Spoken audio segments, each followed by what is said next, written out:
In a world where heroes and villains clash daily, young Izuku Midoriya's dreams of becoming a hero are shattered when he learns he's quirkless. But his life takes a darker turn when a group of villains abducts him, planning to use him as an experiment. In a hidden lab, they subject Izuku to painful trials, fusing his DNA with monstrous quirks to create a perfect weapon.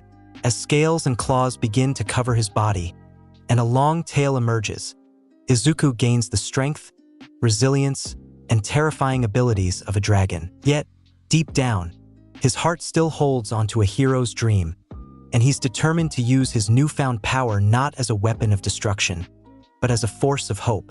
Will Izuku break free from his captors and rise as a hero, or will the darkness overtake him completely?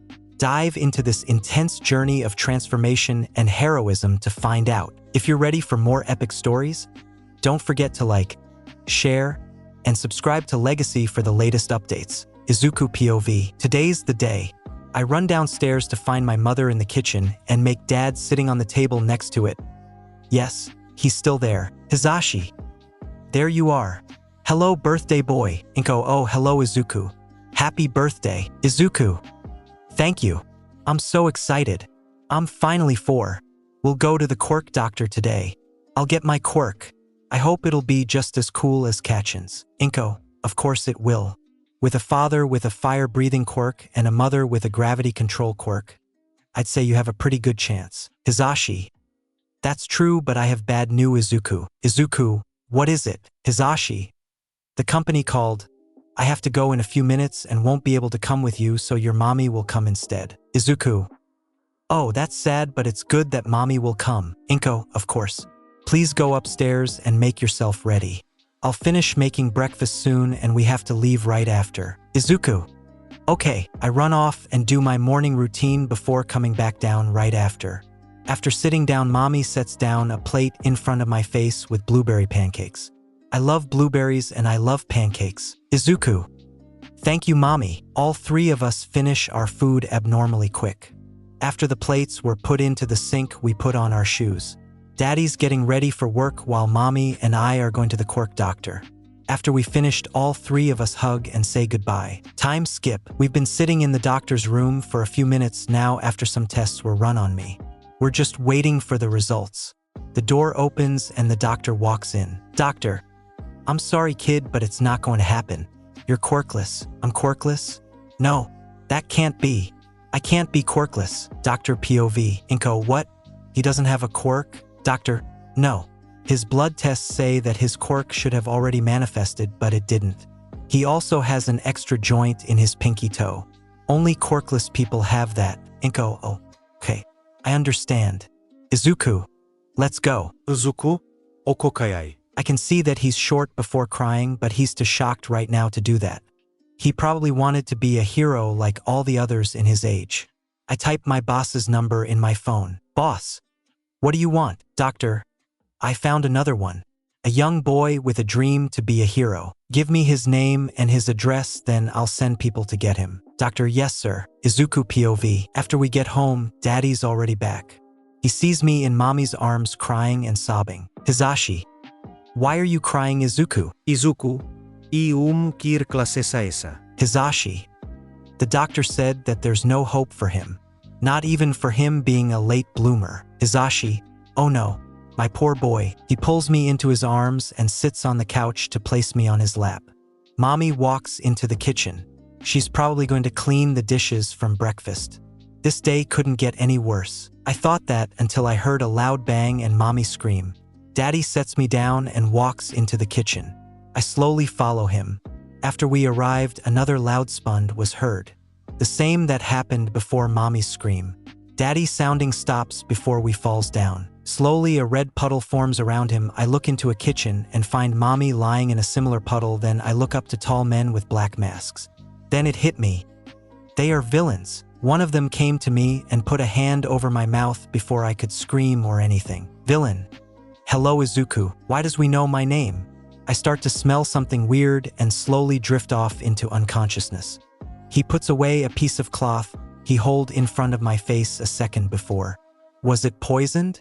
I fall to the ground and everything goes black. Time skip. Dr. POV. Villain.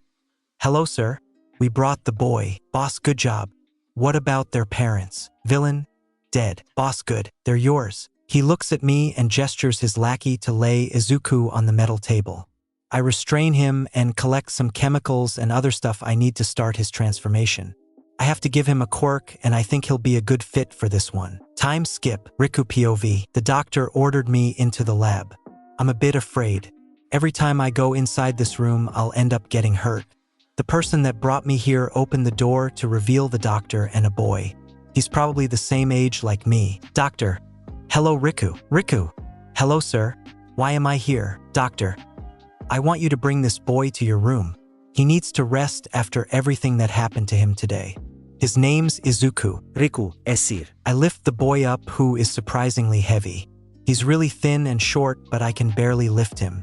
He has small fangs and green scales on his face and arms. Those are probably immediate reactions to the doctor's experiments. It's every time that the quirks manifest slowly and painful.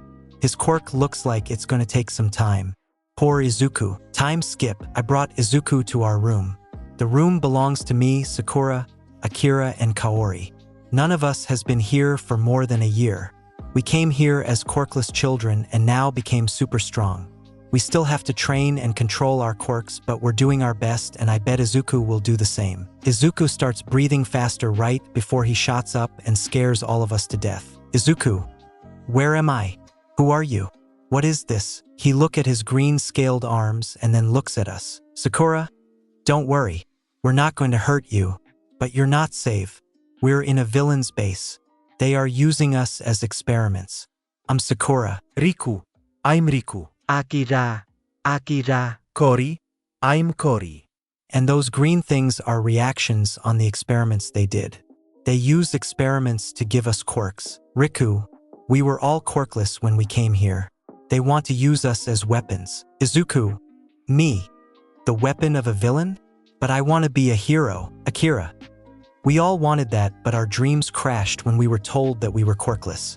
Everyone besides me got kidnapped right after their appointment with the quirk doctor, who is the same person than the one who does that with us. He points to his little horns. Sakura, we can only keep hoping and helping each other until heroes come and save us. If you don't think that you can take it, I can control emotions so I could erase your mental pain and fear. What do you think? Izuku, yes please. Do this. Sakura, okay. Hold still. She holds her hands on the sides of his face and activated her quirk. Izuku's eyes start to glow golden, like Sakura's, for a second before they turn back again. Riku, how do you feel now? Izuku, better. A lot. Thank you, Sakura. Sakura, sure. Izuku, can you tell me a bit about yourselves and your quirks? When we'll be together in this room for long, we should know about each other. Wow. He must be really scared because now he's a complete new person. He asks us dozens of questions. I think he's perfect for this little group. Time skip. Akira POV. It's been a few days since the new boy came. He is very energetic, but he also carries a lot of pain with him, physically and mentally. We found out that his parents died in front of his eyes. They were killed by the villains who kidnapped him. The first few days he let Sakura help, but now he says that he rather would mourn for them. He allowed to help with nightmares though. He also talks a lot about his friend Kachan. He said his real name was Katsuki Bakugu and that he misses him a lot. His physical pain comes from the experiments. They happen because of the changes in his body. The quirk they are giving him is mostly a mutation quirk. People with mutation quirks are born with them for a reason. I had my own pain with my horns and ears, but his changes are on a whole new level. He gets a tail which is already a meter long and is still growing. He gets different ears which I can't describe. He gets a shield on his back. He gets a split thonge, fangs, claws, and he gets green scales growing all over his body. I also think that his skin is getting a bit darker, but I'm not sure about that. He says that something inside his body is in pain, like his bones or something. And he also started coughing a lot lately. Sometimes he can't talk for hours or only very raspy. I don't think it's because of a sickness. Due to his many changes, he has to go to the lab a lot. Even though he can barely walk with all this pain, he got used to the situation we're in surprisingly fast. I wonder why, but that isn't important now because I am bored. Akira, Kaori, can you play chess with me? Kaori, Sorry Akira, but no. I have to help Aizu right now. He has one of his pain moments right now. Akira. Ohat. Okay. Sorry. Riku, can you play chess with me? Riku. Sorry Akira, but I can't. I was called to the lab. Akira. Oh, sorry. Good luck. Riku. Thank you. He walks out of the door, so I walk to the next person. Akira. Sakura, can you play chess with me? Sakura. Sure, but you know I'm not good at it. Akira. I do, but first, no one else has time for me, and second, if you don't play it, you won't learn it. Sakura. Okay. Can you please explain the rules again? Akira. Okay. Time skip. Kaori POV. It's been 2 months and a few days now since Izuku came to us. His body finally stopped changing. He stopped crying every day and night and had to go to the lab every few days. He has changed a lot. His body changes are extremely cool. I like the almost 2-meter long tail the most, but the split thonge is also funny. When he hugs somebody, he wraps his tail around the person, just like he wraps his arms around them. Lately, he has been really touch-starving. He often sleeps on Sakura's lap while she's awake at night, or he sits on Riku's lap.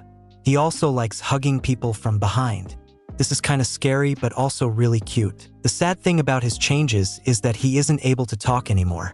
So to get a person's attention, he either just comes and taps them on the shoulder or slaps its tail against the walls and the floor.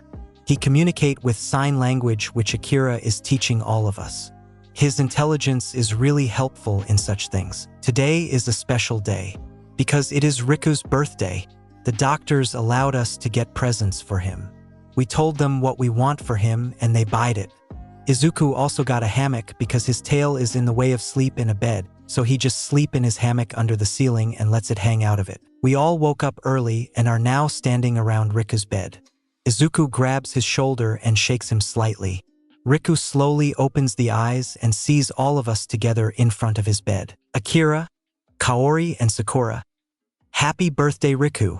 Izuku just nods really fast. Riku, thanks guys. I didn't think you knew. Kira, the guys in the lab told us. Kaori.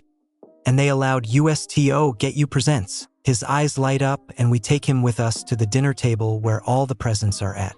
They are packed in different colors. Sakura's present is pink. Izuku's is green. Akira's is blue and mine is golden. Izuku is the first one to grab his green package and giving it to him. Both Izuku and Riku smile brightly. Riku opens it. Riku. Thank you, Izuku. I really like it. Riku pulls out a fluffy blanket. Izuku probably bought it so Riku would cuddle more with him. Next I take mine. It's smaller than his, but I think he still likes it. He takes it and opens it up. Riku. Thank you, Kaori. It's beautiful. I bought him a flying ball with zodiac signs or something like that on it. I think this flying works due to a magnet in the base, but I don't know. This thing, C667C6F41156E8D4B521C555D.jpg. Kaori. I bought it because I know you love the stars and I chose it to fly because of your gravity quirk. Riku. Thank you very much. I'll set it on my nightstand. Next, Sakura gives him her box. Riku opens it and smiles. Riku. Thank you very much. Sakura. Sakura. Sure. Kaori. What is it? Riku.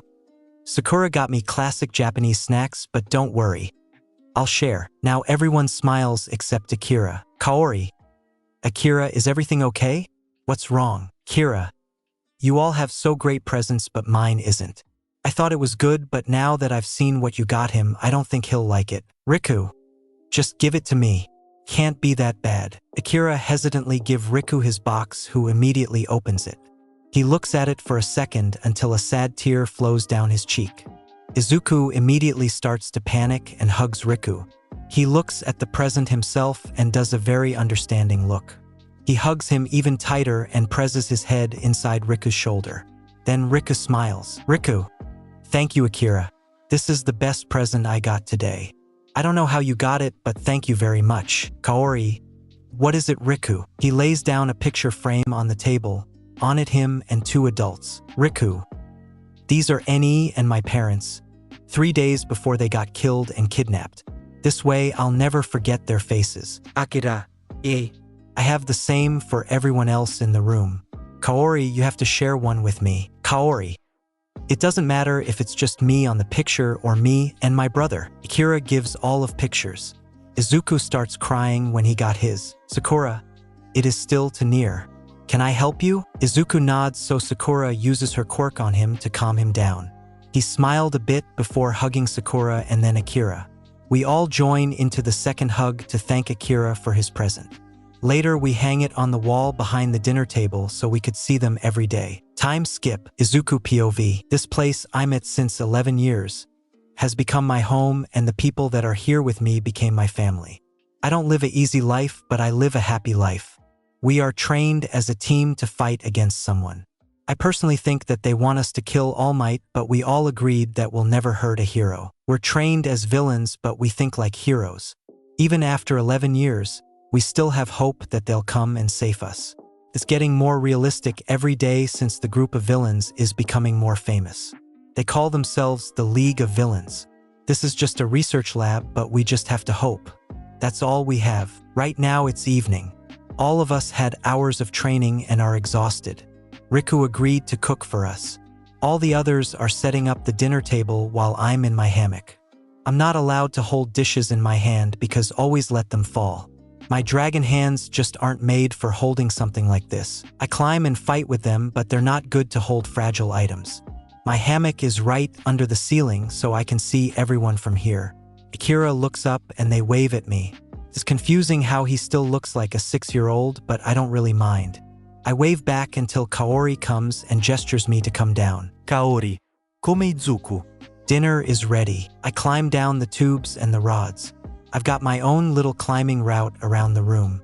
The ceiling is 7 meters high, so we have enough space for this. I slept in a normal bed at first, but my tail was in my way. I also destroyed things with it because of wagging it while dreaming and punching things. The others said that it is also very loud, so I got a hammock where my tail is able to freely hang into the air, far away from everything breakable. After I came down, I hug Sakura just because she's there. She smiles and hugs me back. Sakura, good evening Izuku. Riku, I know you love hugs Izuku, but if you won't come, we will eat all the food alone. I immediately jump to the table and sit onto my seat, still careful enough to not hurt Sakura or break the chair. My chair is the only chair that isn't made of wood but out of metal. The first chair I had broke when I was 6. That's when the doctor found out that my bones are made out of pure gold. Kaori chuckled because of my reaction. When Riku arrives at his chair next to me, he ruffles my hair and laughs as well. Riku, I wasn't serious. I'd never take away your food, Aizu. I smile at him. I hate it that I can't just talk to him. I could use sign language, but I don't really like doing it. Akira is the only one really understanding it, so he has to translate everything. I did that the first 2 years after my voice loss, but I don't want to be a burden for Akira, so I tell the others what I want with simple gestures like rubbing my belly for I'm hungry, and laying my head on my hands while closing my eyes for I'm tired. When I don't know how to say something, I still use the sign language to tell Akira. I also created some signs to tell them things in fight. We casually eat katsudon until the lights turn red and sirens go on. The sound is stressing me, so I hug Sakura for comfort. Kaori, what's happening? Akira, this is a hero alarm. Heroes are here. We have to get their attention. Izuku, push against some pipes. Maybe they'll hear you. Sakura, stand next to the door and try to detect a hero by reading their emotion. Then shout for help. Riku and Kaori, help me pack some stuff together, especially the pictures. Everyone, okay. I climb and do as he says. I hold my ear against the different tubes to find out if I can hear the heroes through one of them. If I can, they'll probably also hear me. In the 4th tube, I can hear someone. This is All Might. I use my tail and crash it against the tube. I use the Morse code for SOS. I hope he follows the sound. All Might POV. Me and Eraserhead are restraining a villain when suddenly a loud sound is heard. All Might, what's this? Aizawa. That's coming from one of the tubes. This is SOS. Maybe the villains kidnapped someone? Fatgum. Let's follow the sound. We'll find and save them. Aizawa. What if it's a trap? All Might. This is why we go together. Let's do this. Aizawa follows the sound while Fatgum and I follow him. He's good at finding sounds and following them. That's a good thing about being an underground hero. You learn stuff like that more as a hero who's trying to hide from society than a normal hero would. Aizawa.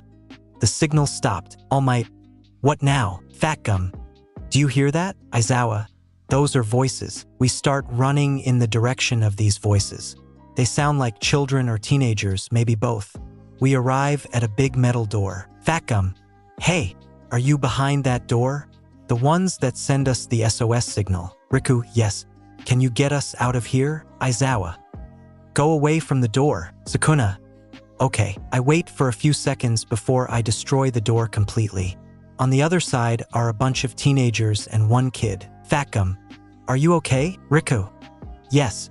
Thank you for saving us. The boy saying this smiles like the sun while looking at Fat Gum while the dragon boy looks the same at me. Aizawa. If you follow us, we'll bring you to the police station so we can ask you some questions. Kaori. Don't worry. We won't run away. Our families are dead and we've been here for over 11 years. Where should we go? Pro heroes? 11 years? Kira. Yes, 11 years. And before you start wondering, I'm the oldest of us. I'm just immortal. All Might. Oh, that's interesting. I feel so sorry right now. Fat Gum. Yeah. Sorry that we didn't save you earlier. Kaori, listen heroes. We aren't mad about it. It wasn't the easiest life, but it's happy. We came here as children whose dream got broken. Here we got a chance. Sakura. If you wouldn't have saved us, we would have really become the weapons the villains they wanted us to be, but now we can live again. Riku. And we'll see the sun again. Kira. The sun isn't even shining right now. Riku and Fat Gum. But it'll tomorrow. Kaori. They share a single brain cell. Sakura, we should go outside now. Aizawa. Yeah. Let's go. The girl with white hair grabs with one hand the immortal boy and with the other the dragon boy. It seems like both of them have the mind of 4-year-olds. I also realize that they have bags with them. They probably contain their belongings. If they lived here for 11 years, they must have collected a lot. Aizawa. Ready. Children. Yes, sir. Are they soldiers? Why would children react to this that way? Anyway, we start walking and also talking a bit. All Might. Hey kids. What are your names? Kaori. The dragon boy is Izuku. The immortal one is Akira. The pink-haired girl is Sakura. The sunshine next to Fat Gum is Riku and I am Kaori. Fat Gum. Cool. Nice to meet you. But did you say immortal one on purpose instead of girl or boy? Akira. I'm non-binary. Fat Gum. Oh, sorry. Aizawa. A person that was kidnapped for 11 years and didn't age since they are 6 is still able to figure that out? Kaori. Yeah. It isn't that hard when all the persons they talk to are gay. All Might. So all of you are gay? Kaori. Yeah. Izuku is pansexual, Sakura is bi, Akira is asexual, and Riku and I are gay. Aizawa. They'd fit in my class perfectly. They're all gay too, besides Mineta. But that's it. Kids, do you want to be heroes? Kids, yeah. Aizawa. Great. I'll tell Nizu that he has to take you into UA. He has been searching private students for really long. And you're smart and got trained to be killer weapons. He'll love you. Kids. Thank you, sir. Aizawa. I'll do it under one condition. Stop calling me sir. What are you, soldiers? Kids. Yeah. Aizawa. Oh. We arrive at the door that brings us to the outside. After opening it and exiting the building, the kids just look around in awe. All Might. You really haven't been outside, have you? Sakura. No. Fat Gum. Sorry that we didn't save you yet. Riku POV. We stand outside in the lights of the city. Riku. It is so colorful. Kira.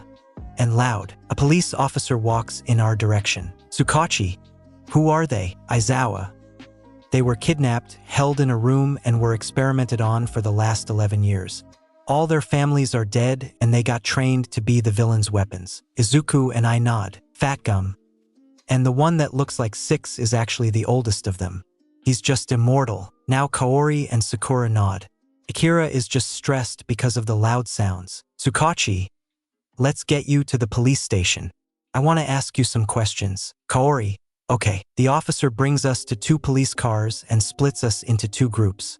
Sakura, Akira, and Kaori drove in one car while me and Izuku drive in the other. It isn't very easy to sit for Aizu due to his tail, but he somehow manages to. He can't put his seatbelt on though. Riku. Are you okay, Aizu? He looks at me and shakes his head no. Riku, what's wrong? He looks outside and points to a building and then to himself. Riku, was that your home? He nods and reaches out with his hand. I take it and slowly rub it. He seems to calm down, but he still looks down sad. Riku, don't worry, Aizu. You have us. Your family. We're here for you. He looks at me and gives me a slight smile. After a few more minutes, the car stops. The door opens and the officer from before looks inside the car. Tsukachi, can you please follow me? I nod and go out of the car with Aizu coming outside too. He struggles a bit but is still able to do it in the end. He stretches his tail a bit before following the officer. Tsukachi, the others were faster. They're probably already finished. You'll see them right after you two are finished. Riku, but Izuku can't talk and I don't understand his sign language. How is he supposed to answer questions when he can't talk? Tsukachi, he'll mostly get yes or no questions. The other questions will be answered by typing. Okay. Izuku nods, so the officer leads us to an interrogation room. The officer tells us to sit on 2 chairs next to the table. I do that, but Izuku doesn't. Tsukachi, why isn't he sitting down? Riku, he weighs too much for this chair. It would break. Tsukachi, can you tell me a number on how much this is? Riku, no. The scale broke when he was weighed. Tsukachi, oh, would it be okay if you sat on the floor? I promise it won't take too long. Izuku nods and sits against a wall where he can see both me and the officer. He wraps his tail around himself and looks at the officer waiting for his questions. Time skip. Tsukachi, okay. One last question. All the others said no, but I still have to ask. Do you have any friends or family you could go to? I shake my head no, but Izuku hysterically nods. Tsukachi, come here and tap the name in. Izuku uses the computer Tsukachi told him to use and typed in the name. He then signaled that he's finished, so both me and the officer look at the screen. Tsukoshi, The Bakugas. That is perfect. I can tell Eraserhead to call the boy Katsuki. He's Bakugu's teacher at UA. Just give me a few seconds. We wait a few minutes until the officer comes back, this time with Eraserhead. He holds his phone to his ear. I think he's talking to the parents of this Katsuki. He hangs up and looks at Izuku. Aizawa, I called them. Mrs. Bakugu said that you call Katsuki Kachan and that you are childhood best friends. Is that true? Izuku nods. Aizawa, good. His parents are driving to UA. There they pick up Katsuki and UA's principal Nizu. Tsukachi, can you two follow me now? I'll bring you to your friends. Riku, thank you, sir. Aizawa, what did I say about that? Riku, sorry. Tsukachi, what do you mean? Aizawa, that's none of your business. Aizawa leads us to another room and we go inside. The others are already waiting there. Brigitte, Jails. Cuddles. He immediately jumps into Akira's arms and makes himself comfortable. Akira ends up sitting on Izuku's lap, whose tail is wrapped around his body. Sakura leans against Izuku on one side and me on the other, and Kaori leans against Sakura. This must be heaven for our touch-craving Izuku. Bakugu POV. I hear a knock at my door. I look at my clock before answering. Who knocks at my door at 11 p.m.? Did Denki forget that not everyone stays awake until 3 a.m., or did Kirishima have a nightmare? I get up and open the door. On the other side, to my surprise, are my parents and Nizu. Bakugu. Hello, Nizu. Good evening, Bakugu. Put on some clothes. We're driving to the police station. Bakugu. Am I getting arrested or something? Mitsuki. Nope. Masaru. They found Izuku. Bakugu. What? After 11 years. Nizu. I'll explain everything on our way there. We're waiting here. Bakugu. Okay. I shut my door and hurry up to get finished. I come outside and we walk down the halls until we come to the common room where the Baku squad has a movie night.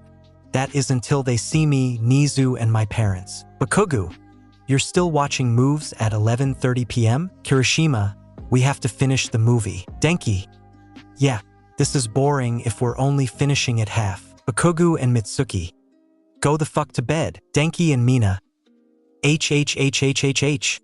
2 Bakugas. Mitsuki, are they always like this? Bakugu, yeah. Now calm down, idiots. This is my mom. Denki, your mom? She looks way too young to be your mother. Shiro and Kirishima. Denki, Bakugu, Do you want to die, dunce face? Denki. No? Bakugu. Then stop flirting with my mom. Especially when my dad and the principal are in the same room. Denki. Sorry. Bakugu. Good. Now go to bed. I'm tired, so if I come back and you're still awake, I'll blast your asses into the sky. Baku squad. Okay, Bakugu. Sorry, Bakugu. Bakugu, now fuck off. They back off to the bathroom. Somi and the others are walking again. Masaru, your classmate was flirting with my wife? Bakugu. Yeah, he's flirting with everyone. Mitsuki. Don't worry. I won't leave you for a teenager. Masaru.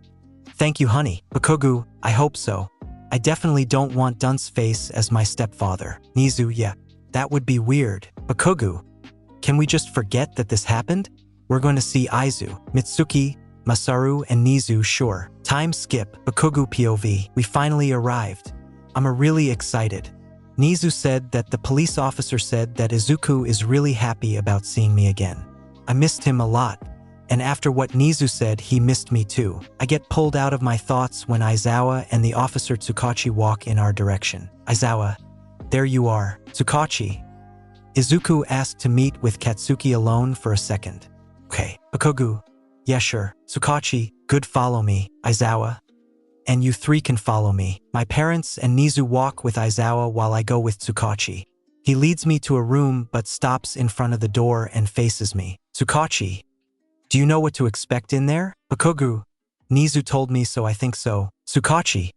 Are you sure that you're ready? Bakugu. Yes. The officer nods before grabbing the door handle, motioning me to stay back and going in. Tsukachi. Hey Izuku. Kachan is here. Can he come in? I hear some shuffling inside the room before Tsukachi steps outside and lets me go inside. There I'm met with Izuku, who is now a dragon. He looks a bit scared. He probably thinks I forgot him. I sigh and spread my arms to signal him that I want a hug. He smiles and rushes to hug me. I almost fall because of his speed and weight, but Izuku catches me with his tail. Bakugu. Welcome back home, Izuku. I missed you. I can now feel tears flow down my shoulders where he buries his head. Bakugu. Izuku? Can you look at me? He gets out of his hugging position and looks me in the eyes. I gently wipe the tears away. He leans his head into my hand every time I touch him. Bakugu, are you touch craving? Izuku hesitantly nods. I sit down and lay his head in my lap. I would normally sit him on my lap completely, but he's really heavy. Nizu said that his bones are made out of gold. Bakugu, Izuku, can we go see the others now? My parents and UA's principal Nizu? Izuku nods and gets up. I get up as well and open the door. Tsukachi waits in front of it. Tsukachi, are you finished? Bakugu, yes. We can go see my parents and the teachers now. Tsukachi, good. After that, we'll get Izuku back to his friends. Follow me. He leads us down a hall. Izuku grabs my hand, or better hugs my arm. He looks really enthusiastic. He probably missed me too. I wonder why Nizu is here. Tsukachi, we're here. He opens the door and gestures us inside. Izuku immediately lets go of my hand and hugs my parents, but comes back right after. Mitsuki. So you are a dragon. Izuku just nods until he realizes Nizu and Aizawa. I'm Nizu, principal of UA. It's nice to meet you. Nizu holds his paw in the air, so Izuku takes and shakes it. Izuku POV. Nizu. And this is Shota Aizawa, better known as a Razorhead, but I think you already met. Didn't you? Both nod. Nizu. Aizawa is Katsuki's homeroom teacher at UA. I look around between Kachan and a Razorhead. So Kachan is in UA to become a hero. It doesn't really surprise me though. He's strong and smart, and he has the will to become the greatest hero of Japan or even of the world. Nizu. Izuku, do you know why I'm here? I shake my head no. No one told me and I couldn't guess. Nizu.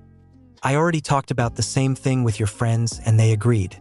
I want you Izuku, your friends Akira, Sakura, Kaori, and Riku, and you Bakugu as my private students. For Bakugu, it would mean that he'd get out of 1A, and for all of you that you'll get elite training to become heroes. My eyes lit up. I'll become a hero with my family and with Kachan. I nod hysterically. Bakugu.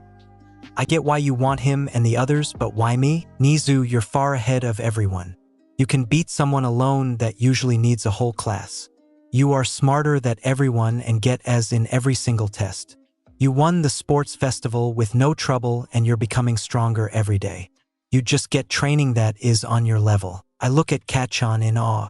I did know that he is awesome, but I didn't think he'd be this good. I can also feel his parents stare at him. Bakugu. In this case, I'll accept too. But where do we live? In which dorm building? Nizu, you'll live in the 1A building. I don't want to take you away from your friends completely, and I think that Izuku and the others also need some friends. They weren't outside since they were 4, or in the case of the eldest, since they were 6 years old. You'll have to make sure that they get integrated into the class and that they make friends. Bakugu. I'll do that. Aizawa. You'll live in the top floor. It's built like a little apartment where every one of you have an own bedroom with their stuff in it. The rooms of Izuku and Ko got decorated the way they like it. For example, Izuku has a hammock instead of a bed and Riku has a star night light. Bakugu. So actually you didn't give me a choice. Nizu, pretty much. Aizawa. There will also be a private bathroom, kitchen, and living room. Nizu. If there's anything you still need, just tell me. I'll get it for you. I have to smile. I'll live with my family and closest friends together in dorms. And maybe I'll find new friends too. Aizawa. It's midnight, so we won't tell everyone today, but we will tomorrow. Bakugu, you'll keep doing your classes in 1A until Monday. Then Nizu's class will start. It's already Friday, so you don't need to stay for much longer. In these 3 days, the new kids can get used to their new home and the new people around them. Nizu, Bakugu, could you do something with them on the weekend or maybe with the whole class? After 11 years, they should get outside again to get used to living again. And I want you to do something else for me. Keep the kids, your change of class, and you moving a secret until homeroom in school. Okay. Bakugu. Sure. Aizawa. Good, now that everything is finished, we can go to UA now. Before we'll pick up the others, of course. I'm really excited, so I hop around Kachan before hugging his parents again. I missed them too. Kachan was just more important at this moment. Bakugu. I have an idea. How about we eat dinner at our home? It's Friday, so we don't need to worry about taking too long. And this way you could see them for a bit longer. I just hop around all 3 Bakugus full of excitement after nodding. Mitsuki. That sounds great. Izuku. Do you have any new favorites, or is it still Katsudon? I nod again before jumping around again. Masaru. Can I say something about that too? I think it would be a good idea to take these friends of Izuku too. The ones that will be Nizu's private student too. They're something like Izuku's family, so I want to meet them. What do you think? All 3 of us nod. After that, we're brought out of the room. The officer opens the door to another room. Tsukachi, we're finished. They both agreed, so they'll bring you to UA now. Can you come? Riku. Coming. My friends come outside, so I hug them. I'm usually never away from them except if the doctors took me to the lab, but this was years ago. Aizawa. Bakugu, Riku, Akira, Kaori, and Sakura. Bakugu. Nice to meet you. Riku.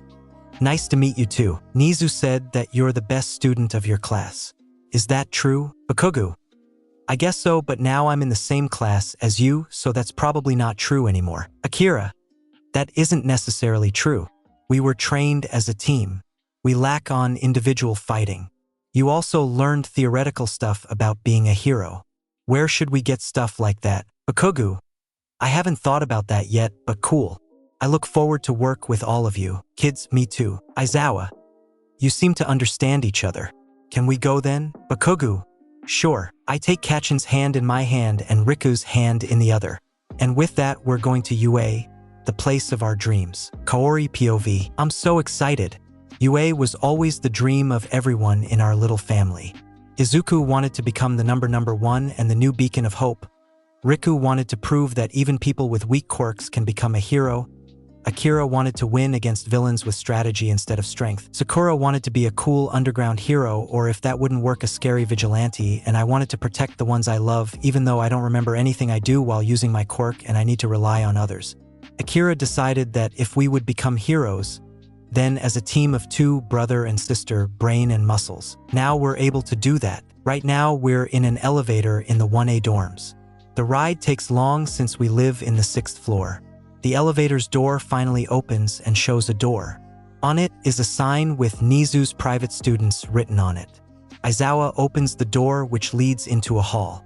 He faces us and starts to talk. Aizawa, before I show you this apartment, I'll explain some ground rules. 1. Don't be too loud. If anyone's annoyed because you're too loud, they can tell a teacher and you'll get punished. If anyone else is too loud, you can report it to a teacher too. 2. Don't lock your doors if it isn't necessary. If you're in a bad mood or just need alone time, it's okay, but not if you're just chilling and watching a movie or some shit. When a villain attacks, everyone should be able to run outside as fast as possible. 3. If you're not in your room, lock it. We had several stealing problems throughout the years I teached here. For 4 girls, don't let the student called Mineta in your room. Don't go into his room. Don't talk to him and stay away from him. He's a pervert. 5. If you want something from someone else who's in his room, always knock. Privacy is important. Do also never enter someone's room without their permission. 6. If you're hurt, report to me or Nizu. If it's just a small scratch, it isn't necessary, but if it's more serious, it could affect your hero training, so you'll be sent to Recovery Girl. She can heal wounds with her quirk and work in our infirmary. 7. Don't be late to class. 8. Don't run in the halls. 9. Don't leave the dorms without permission after 10 p.m. And don't enter the school building or any of the training facilities after school. 10. And lastly, don't start fights or destroy stuff. Nizu, any questions? Riku, I can't remember all of this. Can we get it in written form? Aizawa, I'll pin this one on the door. He holds up the piece of paper with the rules written on it that he just read from and pins it to the door. Sakura, about Rule 7, when does the school start? We haven't been told that yet. Nizu, oh right, it starts at 8 a.m. Anything else? Izuku taps on Akira's shoulder and sings him something. Kira, he asked where we can get lunch in school. Aizawa, a school tour is coming tomorrow. Please be ready for it at 8:30 a.m. Nizu will pick you up. First you'll meet Class 1A and then Nizu will show you the school. You'll meet some of the staff and lastly become the stuff you need for school like school uniforms and books. Any other question? Kaori, what about hero costumes? Nizu, you'll design them by yourselves tomorrow after the tour. I'll explain everything to you and you'll do it under my supervision. Kaori, do I need a hero costume? As soon as I activate my quirk, I change into a different form in which I wear different clothes. And I can't fight without my quirk, so it's actually not necessary, right? Nizu, that's true. You don't need a hero costume. Kaori, thank you. Akira, I have a question too. Isn't it a little weird to take someone in who looks like 6 and never will change? I also can't fight alone. The same counts for Kaori. We always worked at a team and can't really change that. Kaori needs my commands because she can't think while using her quirk, and I need her strength because I can't strengthen my body. It never changes. Nizu, of course it's possible for you to work as a team. In normal classes it wouldn't, but I train you individually so we can do that. Kaori and Akira, thank you. Izuku taps Akira's shoulder again and signs something else. Akira, his question is about his hero costume. He can't hold a pencil right because of how his quirk modified his hand. They are good for fighting, but they're not good for holding small things such as a pen. How is he supposed to draw a costume design when he can't even hold a pen? Nizu, you have to explain what you want and I draw it. No one actually thinks that I can write with these hands, but I can, so I'll help. I'm also a fast learner, so if you could tell me what sign language he speaks, I could learn it until tomorrow. Kira, I still have the book we used to learn it. It was in my bag, but I don't know where it is. The police officers took it. Aizawa, the content of the bags are in your rooms. They had your names in it so we could easily sort it. Just the books went into the living room altogether. You can just take it when we get to this room. Kira, okay. Nizu, good. Now let's start our little tour so you still get to bed soon. Right now we're in the hall, obviously. In this shelf you can storage your shoes, and in this closet is room for your jackets. He pointed to the different furniture. Then we walk to the next room. There's a bathroom with showers and one big bathtub. There is also a shelf. It's mostly open, but the lowest part is closed by doors. Nizu, this is your shared bathroom. You can storage your bathroom utensils in this shelf. Behind the doors are towels. We walk to the next room. It's another bathroom. There are some stalls and 4 sinks. Nizu, in the stalls are toilets. I don't think I need to explain more about this room. The next room is a kitchen. It's big and has a dinner table in it. I'm already excited about all the food that we'll cook here. Nizu, the things in the shelves are assorted. Please keep it like this. Riku. Sure. Sakura. Okay. The next room is the living room. The super big with a super big couch and a TV. There is a big bookshelf and like Nizu said, it's filled with all our books. Akira immediately searches for the book he wanted to give Nizu. He spots it, but it's way too high. He jumps up, but he can't reach it. Izuku picks him up and Akira takes out the book before giving it to Nizu. Kira, there is the sign language I talked about. Nizu, thank you. You know what? I just decided that I'll teach it to you in class. This translating isn't good. You should be able to talk with each other without Akira. I'll teach it to you. Izuku smiles and jumps around a bit. Then we go back into the hall. Nizu, now we're going to look at your rooms. Every room has a sign on the door with the owner's name on it. The first one we go in is Sakura's. It's a pink gamer room. She squeals and looks around a bit more. Sakura, it's great. Thank you. Her room. The next room we go in is Bakugu's. I don't know him, so I don't know what to expect. His room looks really cozy and is covered in fairy lights and electric torches. On his bed are fluffy blankets. I didn't expect something like this. His room. Bakugu. Thanks for the room. It looks so comfy. Next we went to my room. I'm a bit exited. After entering, I'm greeted with what I wanted. It's really bright and one wall has a flower pattern. Her room. Kaori. It looks great. Thank you. Next we went to Akira's room. This one is IA pastel green and white. The bed is similar to mine and it looks really cozy. It looks like a perfect room for them. Their room. Akira. It looks so cozy. Thank you. Next is Izuku. His room doesn't have a lot furniture. That's because he needs space for his tail. His hammock hangs on the opposite side of the window, which is decorated with many plants. Izuku feels really comfortable around plants. I don't know why, but he likes it, so I let him have it. His room. The last room is Riku's. It's just like I thought. It's full of stars and moons. He really loves the night sky. His room replaced the black globe with the flying ball that Kaori gave him. Nizu, so this was it. Make yourselves ready for bed now. It's late and you have school tomorrow. Bakugu at 8 a.m. and the others at 8:30 a.m. Please be dressed then. Oh, I almost forgot. You living here is a secret until they're told in school, so don't go downstairs until I tell you otherwise. This doesn't count for Bakugu, of course. You have to go downstairs or else your classmates will be suspicious. Okay, kids? Yes, all might, good. Go to bed then. Kids? Good night. Teachers, good night. We make us ready for the night and set our alarm clocks for the time we have to get up. Bakugu, good night. I'll see you tomorrow. Kaori, bye. Riku, good night. Akira, good night. Akira yawns and Izuku waves before we go in our rooms and go to sleep. Tomorrow will be an exited day. Izuku POV. I wake up to the annoying loud alarm. I have to get out of my hammock and walk over to the opposite side of my room. I did that because I know that I normally would just keep sleeping after turning the alarm off, but not this time. I take some clothes out of my dresser and walk to the bathroom to get a quick shower. Most people that see me think that I think like a small child or like an animal, but that's wrong. I'm a teenager like everyone else. I'm just a bit more enthusiastic about some things. Due to me not being able to talk, I need to express how I feel by gestures and signs. I wish I could talk. I wish I could tell them stories about my past. I wish I could them questions so I could know more about them, but I can't and I have to live with that. I get out of the shower, dry myself with a towel and put my clothes on. I then walk over to the other bathroom to brush my teeth. There are Kachan and Akira doing exactly that. I just hug Akira with my tail and Kachan with my arms. Bakugu, good morning Izuku. Akira, morning. I release them from my hug and start to brush my teeth. This isn't very easy due to the sharp and long fangs in my mouth. Kachan and Akira finish almost at the same time and give me a quick hug before leaving. I finish short after and walk over to the kitchen where an awesome smell comes from. After entering, I find Riku cooking. I hugged him from behind, which surprised him, but he just laughed. He took a blueberry off the counter and put it in my mouth. I happily eat it. Riku, good morning Izuku. Can you go in the living room, please?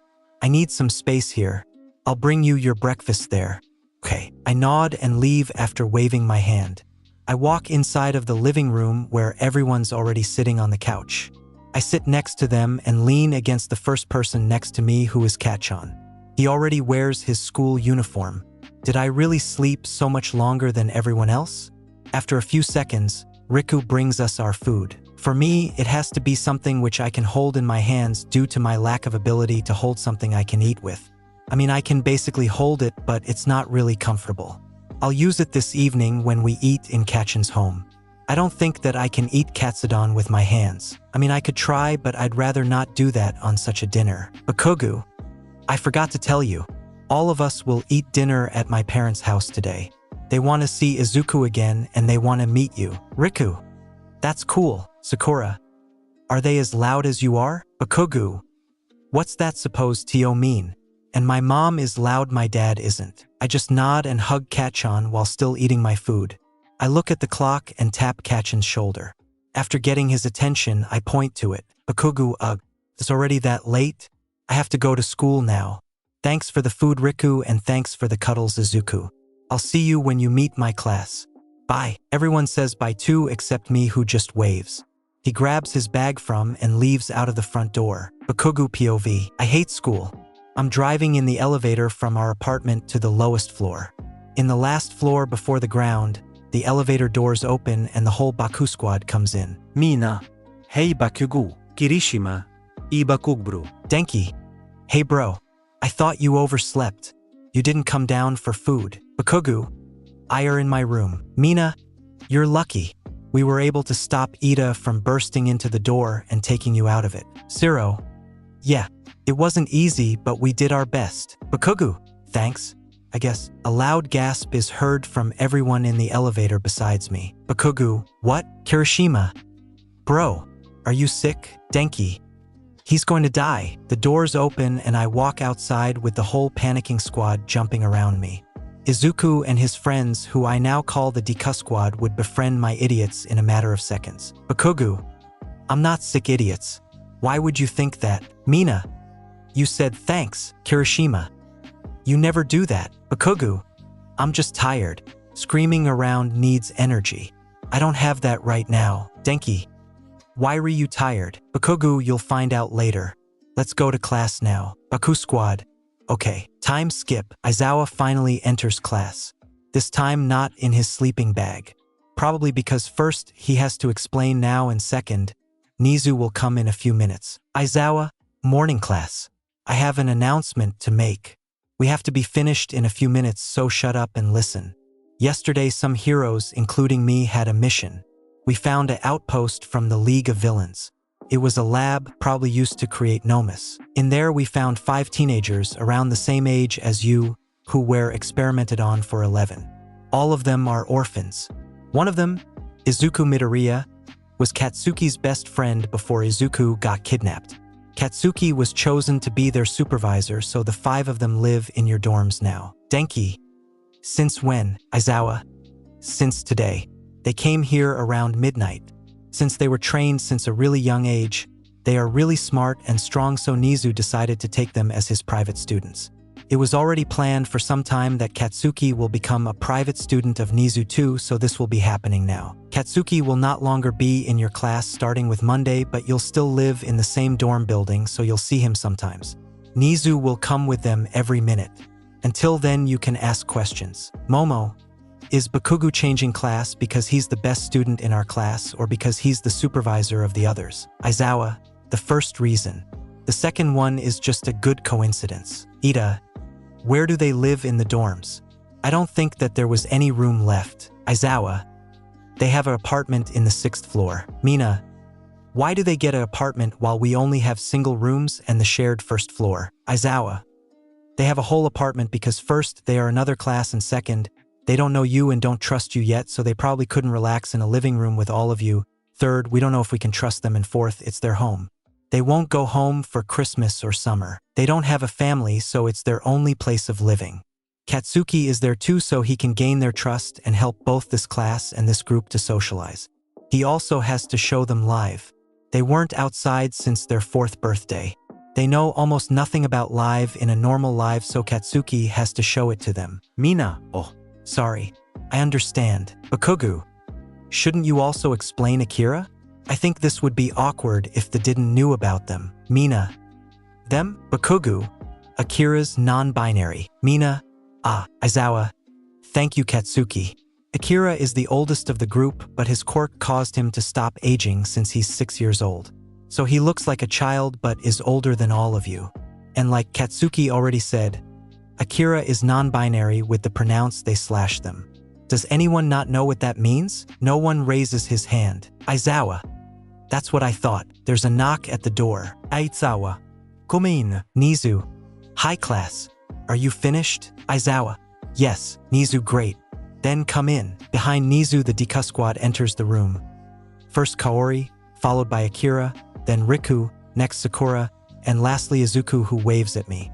Of course I wave back. Nizu, please introduce yourselves. Sakura, you do Izuku. Kaori, start. Kaori. I'm Kori Nobuyuki. I'm 14 years old. It's nice to meet you. I hope I'll find some friends here. Akira, hi. I'm Akira Nobuyuki. I'm 16 years old. I like reading. It's nice to meet you. Riku. My name's Riku Hataka. I'm 15 years old. It's nice to meet you. I hope we'll become friends. Sakura, hi. My name's Sakura Kazue. I'm 14 years old. I like video games. This is Izuku Midoriya. He can't talk, so I'm introducing him. He's 15 years old. He's basically a happy bean. If anyone hurts you, I think I talk for all of us, will kill you. Got that? The whole class tenses up until Izuku smiles at them and waves.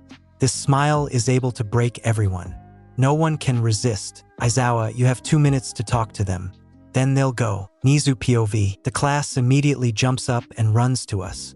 The Baku squad runs to Izuku and starts asking them questions. Mina, you are Izuku, right? Izuku nods. Mina, is it alright if I call you by your first name? He nods again. Denki. Aizawa said that you and Bakugu are friends since your childhood. Is that true? Another nod. Zero. Was he different when he was a child? Like less aggressive or something? Or respectful? He shakes his head no. Katsuki pushes them away from his friend and hugs him. Izuku gently wraps his arms and his tail around Katsuki. Bakugu.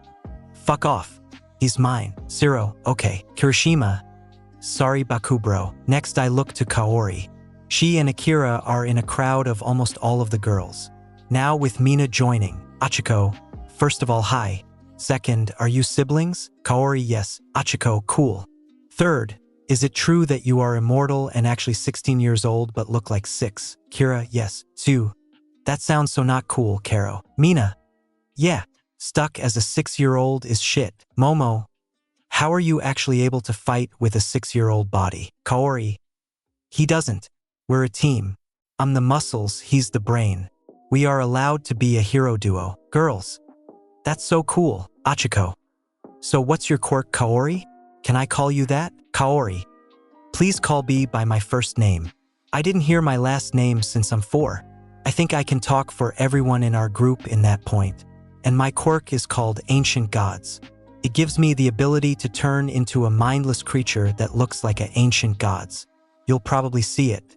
But I can't think while using my quirk. I'm completely mindless and only able to listen to commands. Akira does that. Achiko. If a villain would command you something, would this creature listen? Akira. No. Before she turns, she has to give a command to the creature on his own. In a fight with me, it's do everything Akira tells you. In a fight on her own, she says, beat the enemy or attack anyone that attacks you. She turns back when the person controlling her releases her or the command she gave herself is fulfilled. Girls, cool. The next person I look at is Sakura. She isn't in a crowd like the others, but the emos came to her. I think that they can feel the presence of one of them. Tokoyami. Hello, Kazue. My name's Tokoyami. Todoroki. I'm Shoto from UA. Jairu. Hi, my name's Jairu. Shoji. Sakura. Call me Sakura, not Kazue. Tokoyami. Okay. Dark Shadow Hii. Sakura. Hi? What's that? Tokoyami. This is Dark Shadow. My quirk is that I can control him. Sakura. Cool. Kaori's is pretty similar. Jairu. What's your quirk? She still awkwardly stares at him. Sakura. I can control a person's emotions. Todoroki, cool. Next is Riku. Katsuki grabs him and Kirishima and lets them face each other. Bakugo, talk. Kirishima, why? Bakugo, you're basically the same person. Riku, what do you mean? Bakugo, talk and you'll find out. Kirishima and Riku, okay. Katsuki backs off and hugs Izuku again. They start talking and seem to become friends after a few seconds. Denki, did that really work? Zero, what the fuck? The last one I look at is Mineta, who looks at Kaori like the pervert he is. Izuku, still hugging Katsuki, seems to notice and stares at the great boy. I could swear that his eyes became red. Izuku lets go of Katsuki and slowly walks over Mineta. He towers over him and heavily stares at him. Mineta looks up full of fear until he gets on his knees and begs, Mi beta, I'm sorry dragon. please forgive me. Izuku smiles before turning and walking back to Katsuki. I don't think any of the others saw this. Nizu, time's over. Kaori, Sakura, Riku, Akira, and Izuku, please follow me. And 1A, go back to class. You'll see again after school in the dorms. Deku squad, bye. It was nice to meet you. 1A, bye. It was nice to meet you too. Nizu POV. I lead the 5 students around the school, show them the different classrooms, and tell them who's the class's homeroom teacher. We also went to the cafeteria and they met Lunch Rush, who explained the food system here. I stop at the teacher's lounge. Some teachers that didn't teach right now agreed to meet them. I open the door and gesture my students inside. They are met by Lady Midnight, Present Mike, and All Might. Next, we went to the infirmary to meet Recovery Girl. She kind of befriended Akira because of their healing ability and Recovery Girl being their second favorite hero. Lastly, we went to my bureau, which is also their classroom now. Nizu, this is my bureau and your classroom. Please sit down. And Izuku, the green chair is for you. It was able to carry Vlad King with All Might on his shoulders. His shoulder be able to carry you too. It wasn't really a chair, but more a pillow with a hard core. It was big and Izuku's tail would be comfortable. The chair. He slowly sits down and waits for a second. After it didn't crash, he curls his tail around himself and relaxes. This is so cute. I then give everyone a sheet of paper, a pencil, and an eraser. Just Izuku and Kaori doesn't get one. Nizu, please draw your hero costume designs now. Do it as detailed as possible and remember to add some support items. Kaori, you said that you don't need a hero costume so you can help the others, and Izuku, I know this sign language now so you can explain everything you want, okay? Time skip. Nizu, are you all finished? Riku, yes. Sakura, yes. Kira, me too. Nizu, great. Please show us your drawings. First Sakura, then Riku, then Akira, and lastly Izuku. Go. Sakura's costume without glasses. Kaori, I didn't think yours would be so scary. Izuku. Riku, yeah. Nizu, I was surprised too. I don't know him for long, but I did meet a side of him that's different. Kira, it doesn't surprise me. He's always friendly, but as soon as it gets to fighting, he's really concentrated and scary. All of us look at Izuku, who is rocking back and forth while smiling like the little bean he is. How could he be scary? Nizu, let's go to the development studio now so we can give Power Loader your designs. Then he can make them. The costumes will probably be finished in a few days, probably 3. Let's go. Deku POV. We walk down the halls until we arrive at the development studio. Nizu tells me to open the big metal door. It's probably too heavy for Nizu. Nizu, hello Power Loader. Power Loader, hello Nizu. You're probably here because of the designs of the new students. Are they the ones you talked about? Nizu, yes. They made their designs. I also wanted to ask if you got the thing I asked you for. Power Loader, I do.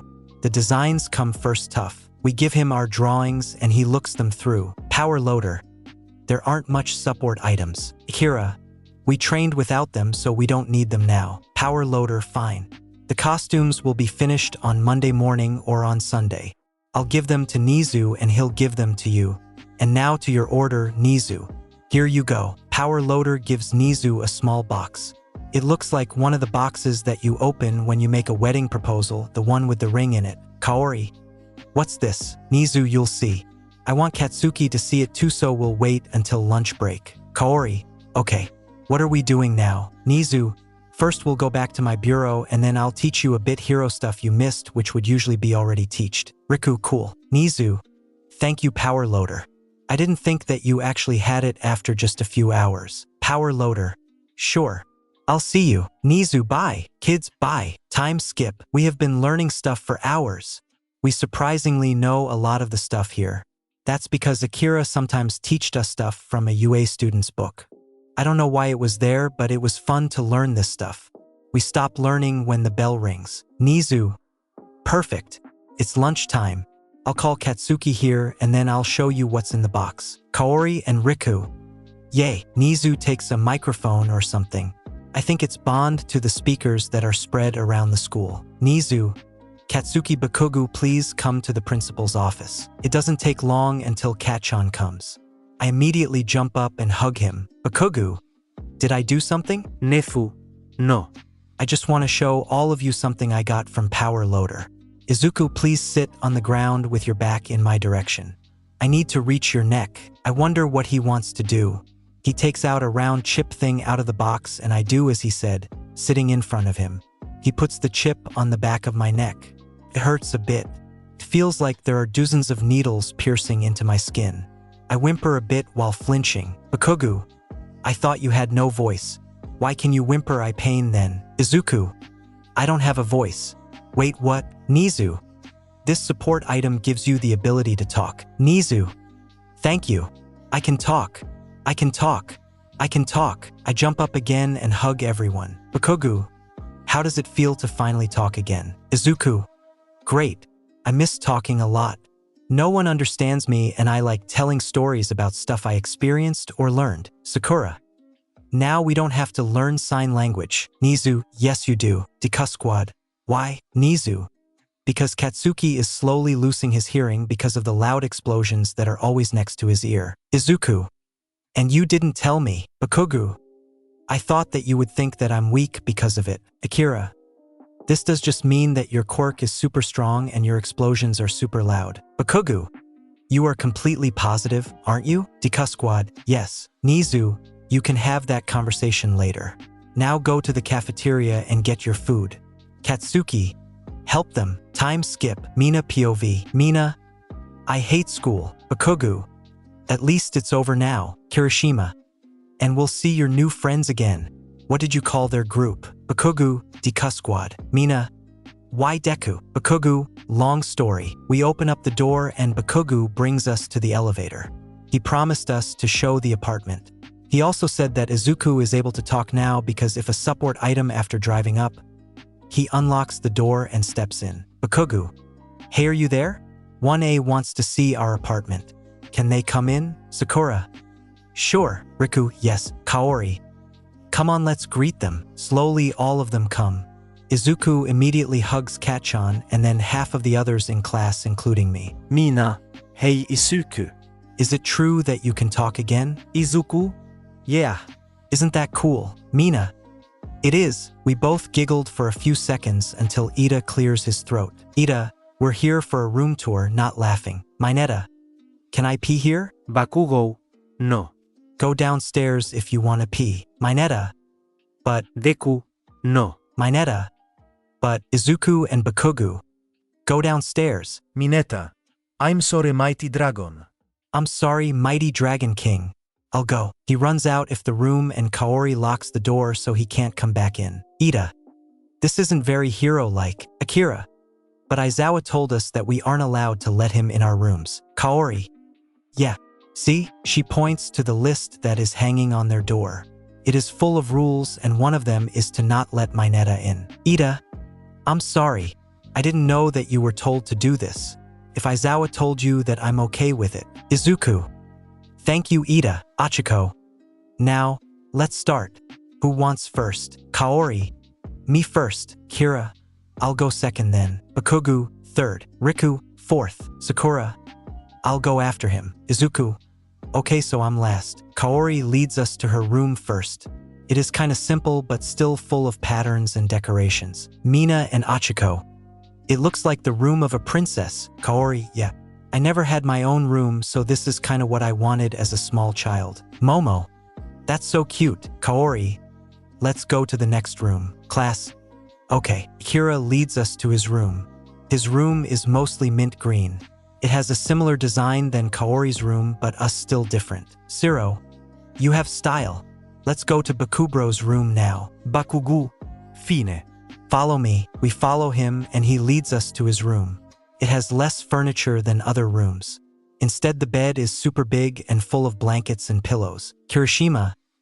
Bakubro, I expected the room to be a lot more different. It's so cozy, so it just makes sense. He goes to bed a lot earlier and often watches movies or eats in bed too.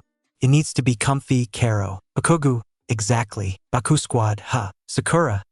Naomi, she leads us to her room, which is completely pink. It is also full of gamer stuff and small figurines, probably of characters from video games, a TV show, or a movie. Mina and Hagakure. I love pink. Izuku. Naomi. At the end, we enter his room. It's full of plants, but doesn't have a bed? Denki. Why do you have no bed? Where are you sleeping? Izuku just climbs on a hammock no one saw until then. Izuku. My tail is the way while sleeping in a bed, but this hammock stops that. Denki. Mina. Can I call it the dragon nest? Izuku. Sure. Why not? Bakugu. When we're already talking about dragon, why did Mineta call me Mighty Dragon King? Momo. Mineta decided that you're a perfect team, both scary and he's a dragon, so he decided to call you Mighty Dragon King. Siro. He would probably listen to everything you two command him. Bakugu. That's kinda cool. Anyway, this was it and you have homework. I know that. Ida, can you make sure that my squad is doing them? I have to do something else. Ida, of course. Let's go, class. We have schoolwork to do. The all grown and get moving. After all of them are outside, I closed and locked the door. This was when I realized the delicious smell from the kitchen. Bakugu. What's that smell? Riku. I am baking cookies. Bakugu. Why are you baking cookies? Sakura. He's stress cooking because of the dinner with your parents. Izuku. Yeah. In the last hour, he baked 14 flavors, which are 3 big boxes. Riku. Yeah. I think we should to give a bit to your parents and a bit to your class. We should be able to eat the rest. Bakugu sounds good. If we don't, I'll give the rest to my squad. They'll eat it in a few seconds. Kaori. Sounds good, but who is this squad you're always talking about? Bakugu. Siro, Kirishima, Mina, Denki, and me, the Baku squad. Kaori. I understand. Bakugu. How about we help Rika now until we have to go to dinner? Deku squad. Sure, Bakugu. Great, let's do this. Time skip. Bakugu POV. Several hours passed. We're now on our way to my house. Izuku is talking a lot, but it's super adorable and his voice is kinda calming, so we aren't doing anything against it. We finally walk up to the door. Riku rings the bell. Izuku. Hey Kakin. Did you already tell your parents that I can talk again? Bakugu. Yeah. I texted them. The door opens and my mother smiles at us, then greets us in. Mitsuki. For you 4, I'm Mitsuki, Katsuki's mother. It's nice to meet you, Riku. It's nice to meet you too. I'm Riku. Thanks you for inviting us today. We brought cookies for you, Mitsuki. Cookies? Thank you. Izuku stares at her with pleading eyes. He's almost whimpering. This leads my mother to hug him. Mitsuki, calm down. I'm not forgetting you. It's nice to see you again. You can talk now, right? Izuku. Yes. Isn't that great? Mitsuki. It is. Let's go to the table. You can tell your names when my husband is there too. And Izuku, we found a chair that should be able to hold your weight. You can have a pillow for it if you want. Izuku. Thank you. Please, I want the pillow. Mitsuki. Okay. Masaru. Give Izuku the pillow I showed you before. Mom angrily stamps into the kitchen after Dad isn't answering. I then lead the Deku squad to the dinner table. Izuku then investigates the chair. Sakura, loud. Bakugu. That's normal. You get used to it. Then my parents walk in, both with bowls full of katsudon in their hands. My dad also has a pillow under his arms. Mitsuki. Katsuki. Get the rest of the bowls. Bakugu. Okay, I go in the kitchen and take the bowls. After coming back, I see everyone introducing themselves and Izuku happily sitting on his chair. Mitsuki. Now that we're all here, we can eat. You can sit wherever you want. We sit around the table and start eating. We're talking about different things like school and our new home until my dad speaks up. Masaru. I'm really sorry for asking this, but what actually happened the last 11 years? Everything becomes silent. All of them look at Izuku, who takes a deep breath and starts explaining. Izuku, all of us were kidnapped the day we were diagnosed quirkless. Only Akira came 2 years later together with Kaori, his little sister. While being kidnapped, our parents were killed too, so we would have no one to go to. As soon as we came there, we were brought to a lab where they experimented on us so we would get quirks. I was the last one, so it worked the first time they tried. They monitored all of our changes and trained us to become super soldiers or better their weapons. We were supposed to kill the heroes and destroy the hero society. We all decided to trust the heroes and hope for them to save us. If they wouldn't, we would use the power they gave us and we would break out. But they did, and you already know the rest. It was silent again. Sakura was twiddling her fingers. Riku is bouncing his leg up and down, and Akira is holding Kaori's hand. Masaru, sorry for asking. Kira, it's okay. It just makes sense that you want to know what happened. Why wouldn't you want to know? It wasn't that bad of a life. It wasn't easy, but still mostly happy. We had each other. Riku. Yeah, that's enough. I grab Riku and hug him. He seems to calm down a bit. He seems to have suffered the most. I see Izuku in my mom's arms until Sakura stands up. Sakura, I think we should go. Riku, yeah. Thank you for the food. Izuku, I hope we'll see again sometime soon. Bye. Bakugu, bye. Don't forget the cookies. Mitsuki and Masaru, okay. Bye. We grab our stuff and walk outside. Bakugu, damn. You're scary. Izuku, what do you mean? Bakugu, you were need a panic attack and now you're going on like nothing happened. What the fuck? Izuku, we were trained to be weapons. Weapons don't have feelings. Riku, at first we learned to act. Later we learned how to suppress emotions completely. Kaori, Izuku is the best in it. Akira, that's why people often think he's scary. Riku, yeah. I totally understand whoever says that. Izuku, you think so? Riku and Kaori, yes. Bakugu, hey Aizu, did you traumatize them in any way? Izuku, not that I knew. Bakugu, if you say so. Time skip. Deku POV. We're finally back. I liked the dinner and it was great to hang out with Auntie and Uncle, but I just want to relax or even sleep. After entering, we find almost all of 1A in the common room. Mina, hey. How was your dinner? Bakugu, okay. Kirishima, great. What are you gonna do tomorrow? Izuku, what do you mean? Mina, it's weekend. How about all of us go to the mall? Achiko, I would love to, but I don't have enough money for that. Todoroki, I'm paying. Achiko, AWW, thank you to do KUN. Bakugu, did you steal Endeavor's credit card again? Riku, steal? Sakura, again? Todoroki, I did. Bakugu, good. Endeavor's an asshole. Izuku, okay? Anyway, I would really like to come too. Riku, if one goes, then all of us go. Kaori, I bet this'll be fun. Mina, now I remember what I wanted to ask. I wanted to ask you guys if you'd like to get into the group chat of our class. You're not our classmates, but you're living into our dorm building, so we thought it would be cool. Riku, I mean, I would like to, but Denki. But what? Kira, none of us have phones. Siro, that makes so much sense. Denki, yeah. Todoroki, there is a shop in the mall where you can buy phones.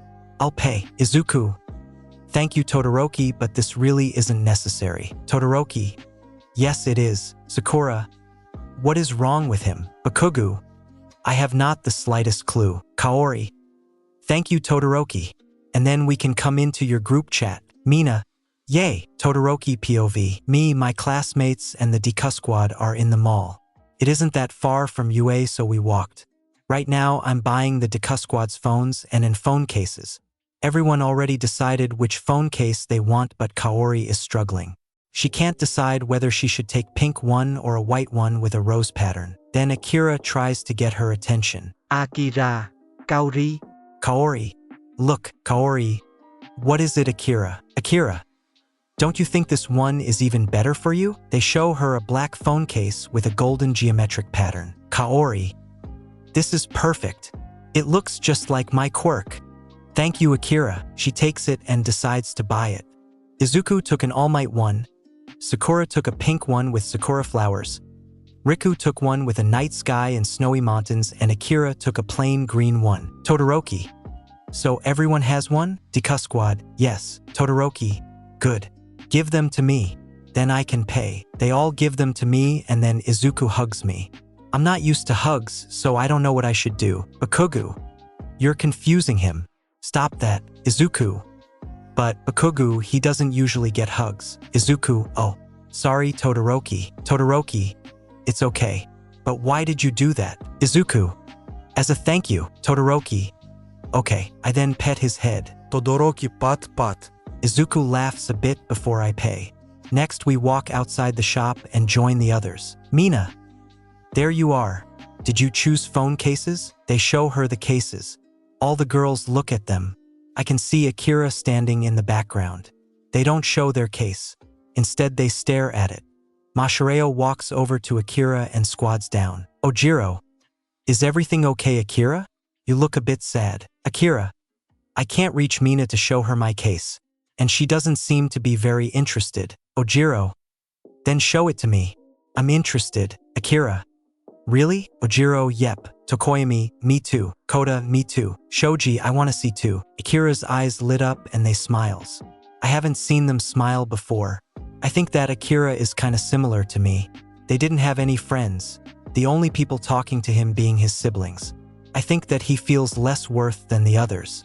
His quirk is powerful but less good in fights. In this part we're different, but I was always jealous that my siblings had a childhood. And both of us are mentally stuck to when we were children. I should talk to them later. Momo, now we should start actually shopping. Ida suggested that we part in groups of 5. The groups can be exited however you want, but Nizu's private students aren't allowed together. Only one group can be made of 2 of them. Now make the groups and tell us who you go with. When everyone has their groups, we start. We meet here again at 4 p.m. in 2 hours. Now, who wants to go with who? Akira, can I go with Masahiro, Tokoyami, Mizo, and Kota? Momo, yeah, sure. Are you guys okay with that? They all show their thumbs up. Achiko, I want to say my group too. I want to go with Tsuyu, Todoroki, Ida, and Izuku. Momo, okay. You okay with that? They all nod before Izuku comes to me and grabs my arm. He has a really strong grip. He smiles at me because I pet his head again. The others of our group join us into a big group hug. Then Momo continues. Momo, who wants next? Mina, me. Me. I want with Bakugu, Kirishima, Riku, and Shiro, please. Momo, okay. Are the group members okay with that? Riku, Kirishima, and Shiro. Yay, Bakugu, whatever. Momo, who's next? Hagakure, me. I want to go with Kaori, Sakura, Jairu, and Yumomo. Momo, that sounds good. So the ones that are in the last group are Mineta, Denki, Sato, and Aoyama. Good. Now we can start. Please go into your groups and start. We see each other back here at 4 p.m. Okay, class? Yay, Achiko. So where do we want to go first? Ida, can I make a suggestion? Achiko, sure. Ida, I would go to the shop where they sell stuff for mutant types. You 3 can't really do anything there but Izuku and I. Would that be okay? Achiko, sure. Todokun? Todoroki, sure. Achiko, perfect. Let's go. Izuku, there are shops with only clothes for mutant types? Ida, of course. Where did you think we would get our quirks instead? Izuku, well, I didn't know them when I was a kid, and I thought that they would have to be specifically made for every person. None of my family members had mutant quirks, and I didn't really have friends besides Kachon. That's so sad. I walk over to him and pat his head. I think he really likes that. I don't know why though. Todoroki, pet, Deku. Thank you, Todoroki. Achiko, that was so cute. You should start dating. Izuku, Achiko, I won't date him. Achiko, why? He's cute. He's strong. He's hood. Ida, did you ever consider that not everyone in the universe is gay? Ochako, no. So Izuku, do you even like boys? Izuku, I'm pan. Esoye. Achiko, then why not? Izuku, because I met him yesterday. Also, Eraserhead said that his whole class besides Mineta is gay. What about you? Ochako, EMB. Tsuyu lesbian, Karo. Todoroki. Bye, but I like men more. Ida. I'm pan. Just like you. Izuku. So you're really all gay? Ida. Kinda. Izuku cool. We arrive at the shop where Ida wanted to go. He drags me around with Achiko, Tsuyu and Todoroki following. We end up in the middle of pants in the most different shapes and with lots of different holes in them. He pulls out a few ones with very wide legs, which are probably for him, and some with a hole. It looks like it is for my tail. The pants also have shoulder straps. He passes me the pants I already thought were for me and pushes me into one of the changing rooms. Ida, try them on. The holes have different sizes. Try which one fits the best and I'll give you more of that. Izuku, okay. I walk in and start changing. The first 3 pants aren't fitting, but the 4th one is. It is a bit uncomfortable or weird to wear normal jeans. Before I wore pants which were given to me by the doctor. They were normal but had one more leg which was a lot shorter and was made for my tail. Or sometimes I had a shirt and pants in one with a hole for it. These pants are specially made for people like me, so they're better, but they're different, so it's still weird. I dunno. Time skip. Shigaraki POV. Those idiots left me? Toga. Twice, and Dabi forced me to go to the mall with them, and after a while they left without me. When I'm already here, I might as well buy some stuff. I walk around and buy some stuff until I see someone who's lost and alone. I look at him for a second until I realize who that is. It is one of Sensei's experiments. I think his name is Riku or something like that. I trained him a few times, but he's not very strong and isn't good at using his quirk in stressful situations. I decide to surprise and scare him a bit. I walk to him from behind and grab his neck with 4 fingers, keeping the last one up. Shigaraki. Hello, Riku. Riku. Shigaraki? Shigaraki. Hello there. How is your new life? You're at UA, aren't you? Riku. I am.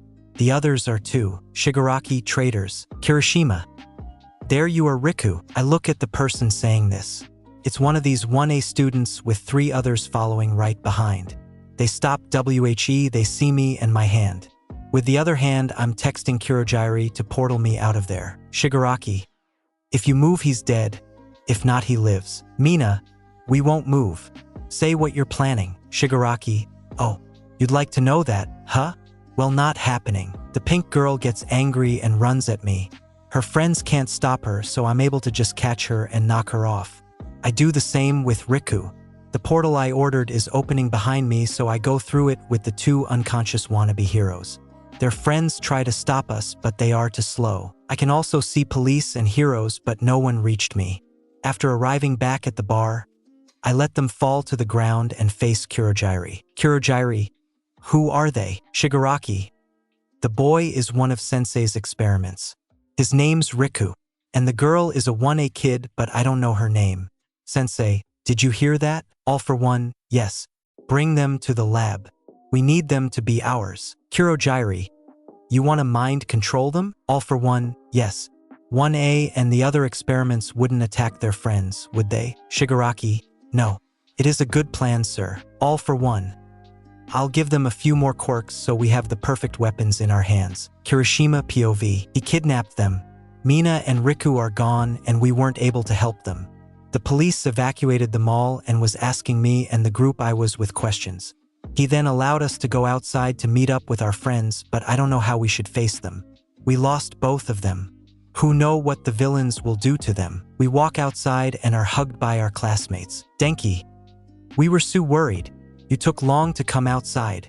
Wait, where's Mina? Izuku. And where is Riku? Bakugu. Kidnapped. Kirishima. By Tamura Shigaraki. Zero. And we couldn't help them. Izuku. Rika got kidnapped? Momo. Mina. Bakugu. The police was asking us questions about what happened. That's why we took so long. Ida. This is awful, but we should get back to UA. We have to tell Aizawa and Nizu. Momo, you're right, Ida. Let's go. Time skip. Bakugu, Zero, and me are in the teacher's dorm building. I'm knocking at the door of Nizu's room and wait for a few seconds for him to open the door. We already got Aizawa to come with us, but we didn't say what happened yet. Nizu opens the door and looks at us with a concerned face. Nizu, what's wrong? Bakugu, we were at the mall. There Riku and Mina were kidnapped by villains. All of us looked down in shame. Aizawa. And why didn't the police already tell us? Zero, we asked them if we could tell you. Kirishima, we couldn't help them. I'm so sorry. Bakugu, we're sorry. Zero, yeah. Nizu, it's okay kids. Come in so you can tell us what specifically happened while drinking some tea. Okay. Bakugu, yeah. Kirishima, okay. Time skip. Toga POV. We're back from our little shopping tour. Shiggy will be so mad that we left him after he comes back. Toga, we're back. We enter the bar, but it's empty. There's nothing except a note. We're in the lab. Please come there when you're back. Kurojairi. Toga. Kurojairi says that we have to go to the lab. Twice. The lab? Why? Dabi. Maybe Shigaraki wants to torture us as a punishment. Toga. No. Shiggy wouldn't do that. Dabi, if you think so, we bring our stuff to our rooms and go to the lab. After entering the door, we see why we're here. There are 2 people in a tank. They have a mask on so they can breathe underwater, and they have lots of cables on their body which are monitoring their heart rate and stuff like that. Toga. Who's that? Shigaraki. These are 2 UA kids I found in the mall where you left me. He looks at us with a death stare. I hide behind Twice, who hides behind Dabi, who just stares back. Shigaraki. There was an experiment of Sensei that escaped a few days ago. He wasn't the only one to escape, but I take what I can get. His name's Riku, by the way. And the girl's name is Mina Ashido. She's part of 1A. She'll probably be helpful. Dabi, what are you doing with them? Kurojairi. They're getting brainwashed and they're getting new quirks. Their mental state will be similar to mine, where they have to follow Shigaraki's orders. But we're also trying that they keep some of their emotions. Toga. I want Mina as my friend. Twice. Me too. Shigaraki. Okay. They'll wake up soon. But now you 3 are dead. His voice is so scary that even Dabi starts to run with Shigaraki following us. We're so dead. Mina POV. I wake up in a bed that isn't mine. I look around and realize that I'm in an unfamiliar room. I try to remember where I am, but I can't. The last thing I know is that I was shopping with my friends. Or are they my friends? I don't feel like they are my friends when I think of them. What's wrong with me? I stand up and walk to a mirror which is hanging on the wall. I don't think that something changed, but the look on my face, which is a lot more emotionless, and my makeup. Did someone else did this? I also wear different clothes. Kinda like them. I hear a knock on my door. Mina. Komein. The door opens and Toga comes in. Usually I would fight her, but right now I don't feel like it. I don't know why. She feels more like a friend than an enemy. Mina. Hello, Toga. Can you tell me why I don't hate you? Toga. You don't? Sorry. I can't tell you, but I'll bring you to all for one. He'll tell you. Mina. Thank you, Toga. While saying this, I smile. Do I have emotions or not? That's so confusing. Mina. Toga? Toga. What is it? Mina. Where am I? Toga. The base of the League of Villains. Mina. And why am I here? Toga. Because you got kidnapped. And one of your friends got kidnapped too. Can't you remember that? Mina. No. Who? Toga. I forgot his name. He has black hair, blue eyes, piercings. Mina. That's Riku. Is he like me? Toga. You mean almost emotionless? Mina.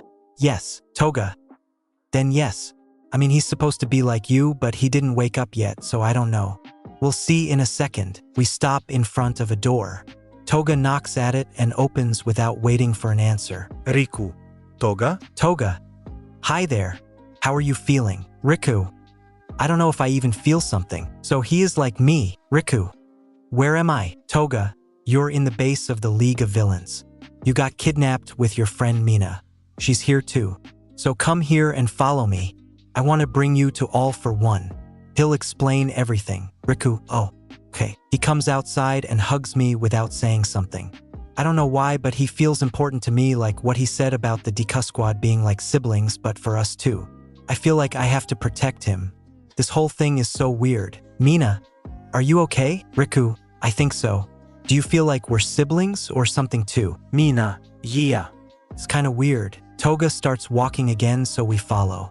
She stops in front of a big metal door and turns around to face us. Toga, behind that door is all for one. I won't go in there. You have to do that alone. I'll pick you up later. Mina, okay. Thank you, Toga. Toga. Thank you for what? Riku. for bringing us here, answering our questions and being so nice. Toga. Ah, sure thing. We'll be great friends. I'll see you later. Mina and Riku. Bye. Riku knocks at the door. We hear a come in from the other side of it, so we enter. On the other side is a room with many monitors in it. In the middle of the room sits All for One in a throne-like chair. His face is completely destroyed. I neither see his eyes nor his nose. He is totally scary, but I still feel like he's a person I should trust. He feels like a mentor or something. All for One. Hello, you two. I already awaited your arrival. Please sit down. We sit down in the surprisingly comfortable chairs in front of him and look at him. Riku, Toga said that you'll tell us what happened. Is that true? All for One, yes. That's why you're here. Ask your questions and I'll try to answer them all. Mina and Riku. Why am I emotionless but still feel stuff for people like Toga, you and Mina/Riku? Riku. And why am I feeling so averse to the people I have previously called my family? Mina. And why do you villains feel like a family to me? All for One. Please don't get mad, but you're Nomus now. Well, not completely. You are a new species that I created. The other test objects died, but you two lived. We can't completely say how this turns out. Please understand that. Mina, Numos. Aren't Nomus these bird thingies with the exposed brain that follow every command that Shigaraki tells them? All for One, yes. With the difference that you listen to Shigaraki commands and the Nomus listen to yours. Riku. Really? All for One, yes. Mina and Riku, cool. Riku. But how does that work? What happens when we have different opinions? Does Shigaraki decide then? All for One, you never have different opinions. Your brains are linked. After a bit of training, you'll probably be able to talk to each other without talking and while being in different places with the conversation being in your brain. You'll probably also share dreams and hopes. Mina. That's so cool. Riku. Yeah. Did anything else change? All for One, it did. Every Nomu needs at least 2 quirks. You aren't exceptions. First, Riku. The history of your quirk is really special, so listen good. The name of your quirk is One for All. The history, if you don't already know it. All for One. Understood? Riku, yes. But how did you get this quirk from All Might? All for One. The new successor of One for All has to consume the previous user's DNA. Toga collected some of his blood and we injected it into your body. Riku. That's cool. Mina. Now me. All for One, sure. Your quirk is very strong too. It is called Air Dragon. You're basically bond to a dragon who listens to your every command. He usually is really small, but in fights he becomes big and strong. You can also control the element air, which also gives you the ability to freely control your acid. Mina. That's so cool. But where is this dragon? All for One, right here. Take what's yours. He opens his hand and holds it in my direction. I look at what he's holding and indeed it is a small, sleeping dragon. It is just as pink as my hair and has little yellow horns. It's so cute. I take it from him. Mina. What's the gender of the dragon and what should I call it? All for One. Your dragon is a girl and she doesn't have a name yet. You can call her Mina. Can I call her Kumiko? All for One, sure. Riku. Can I see her? Mina. Yeah, sure. Riku. She's so cute. Mina. Isn't she? She wakes up, she yawns and then looks at me with big eyes. Her eyes have the same colors like mine. She looks so adorable. I pet her head with my thumb and she leans into the touch. She also wraps her tail about one of my other fingers. Riku. She's so cute. All for One. Please wait here. Toga will pick you up in a second. Time skip. Bakugu POV. Several hours passed. We're now on our way to my house. Izuku is talking a lot, but it's super adorable and his voice is kinda calming, so we aren't doing anything against it. We finally walk up to the door. Riku rings the bell. Izuku. Hey Kakin. Did you already tell your parents that I can talk again? Bakugu. Yeah. I texted them. The door opens and my mother smiles at us, then greets us in. Mitsuki. Hi. For you 4. I'm Mitsuki, Katsuki's mother. It's nice to meet you. Riku. It's nice to meet you too. I'm Riku. Thanks you for inviting us today. We brought cookies for you. Mitsuki. Cookies? Thank you. Izuku stares at her with pleading eyes. He's almost whimpering. This leads my mother to hug him. Mitsuki, calm down. I'm not forgetting you. It's nice to see you again. You can talk now, right? Izuku. Yes. Isn't that great? Mitsuki. It is. Let's go to the table. You can tell your names when my husband is there too. And Izuku, we found a chair that should be able to hold your weight. You can have a pillow for it if you want. Izuku. Thank you. Please, I want the pillow. Mitsuki. Okay. Masaru. Give Izuku the pillow I showed you before. Mom angrily stamps into the kitchen after Dad isn't answering. I then lead the Deku squad to the dinner table. Izuku then investigates the chair. Sakura, loud. Bakugu. That's normal. You get used to it. Then my parents walk in, both with bowls full of katsudon in their hands. My dad also has a pillow under his arms. Mitsuki. Katsuki. Get the rest of the bowls. Bakugu. Okay, I go in the kitchen and take the bowls. After coming back, I see everyone introducing themselves and Izuku happily sitting on his chair. Mitsuki. Now that we're all here, we can eat. You can sit wherever you want. We sit around the table and start eating. We're talking about different things like school and our new home until my dad speaks up. Masaru. I'm really sorry for asking this, but what actually happened the last 11 years? Everything becomes silent. All of them look at Izuku, who takes a deep breath and starts explaining. Izuku. All of us were kidnapped the day we were diagnosed quirkless. Only Akira came 2 years later together with Kaori, his little sister. While being kidnapped, our parents were killed too, so we would have no one to go to. As soon as we came there, we were brought to a lab where they experimented on us so we would get quirks. I was the last one, so it worked the first time they tried.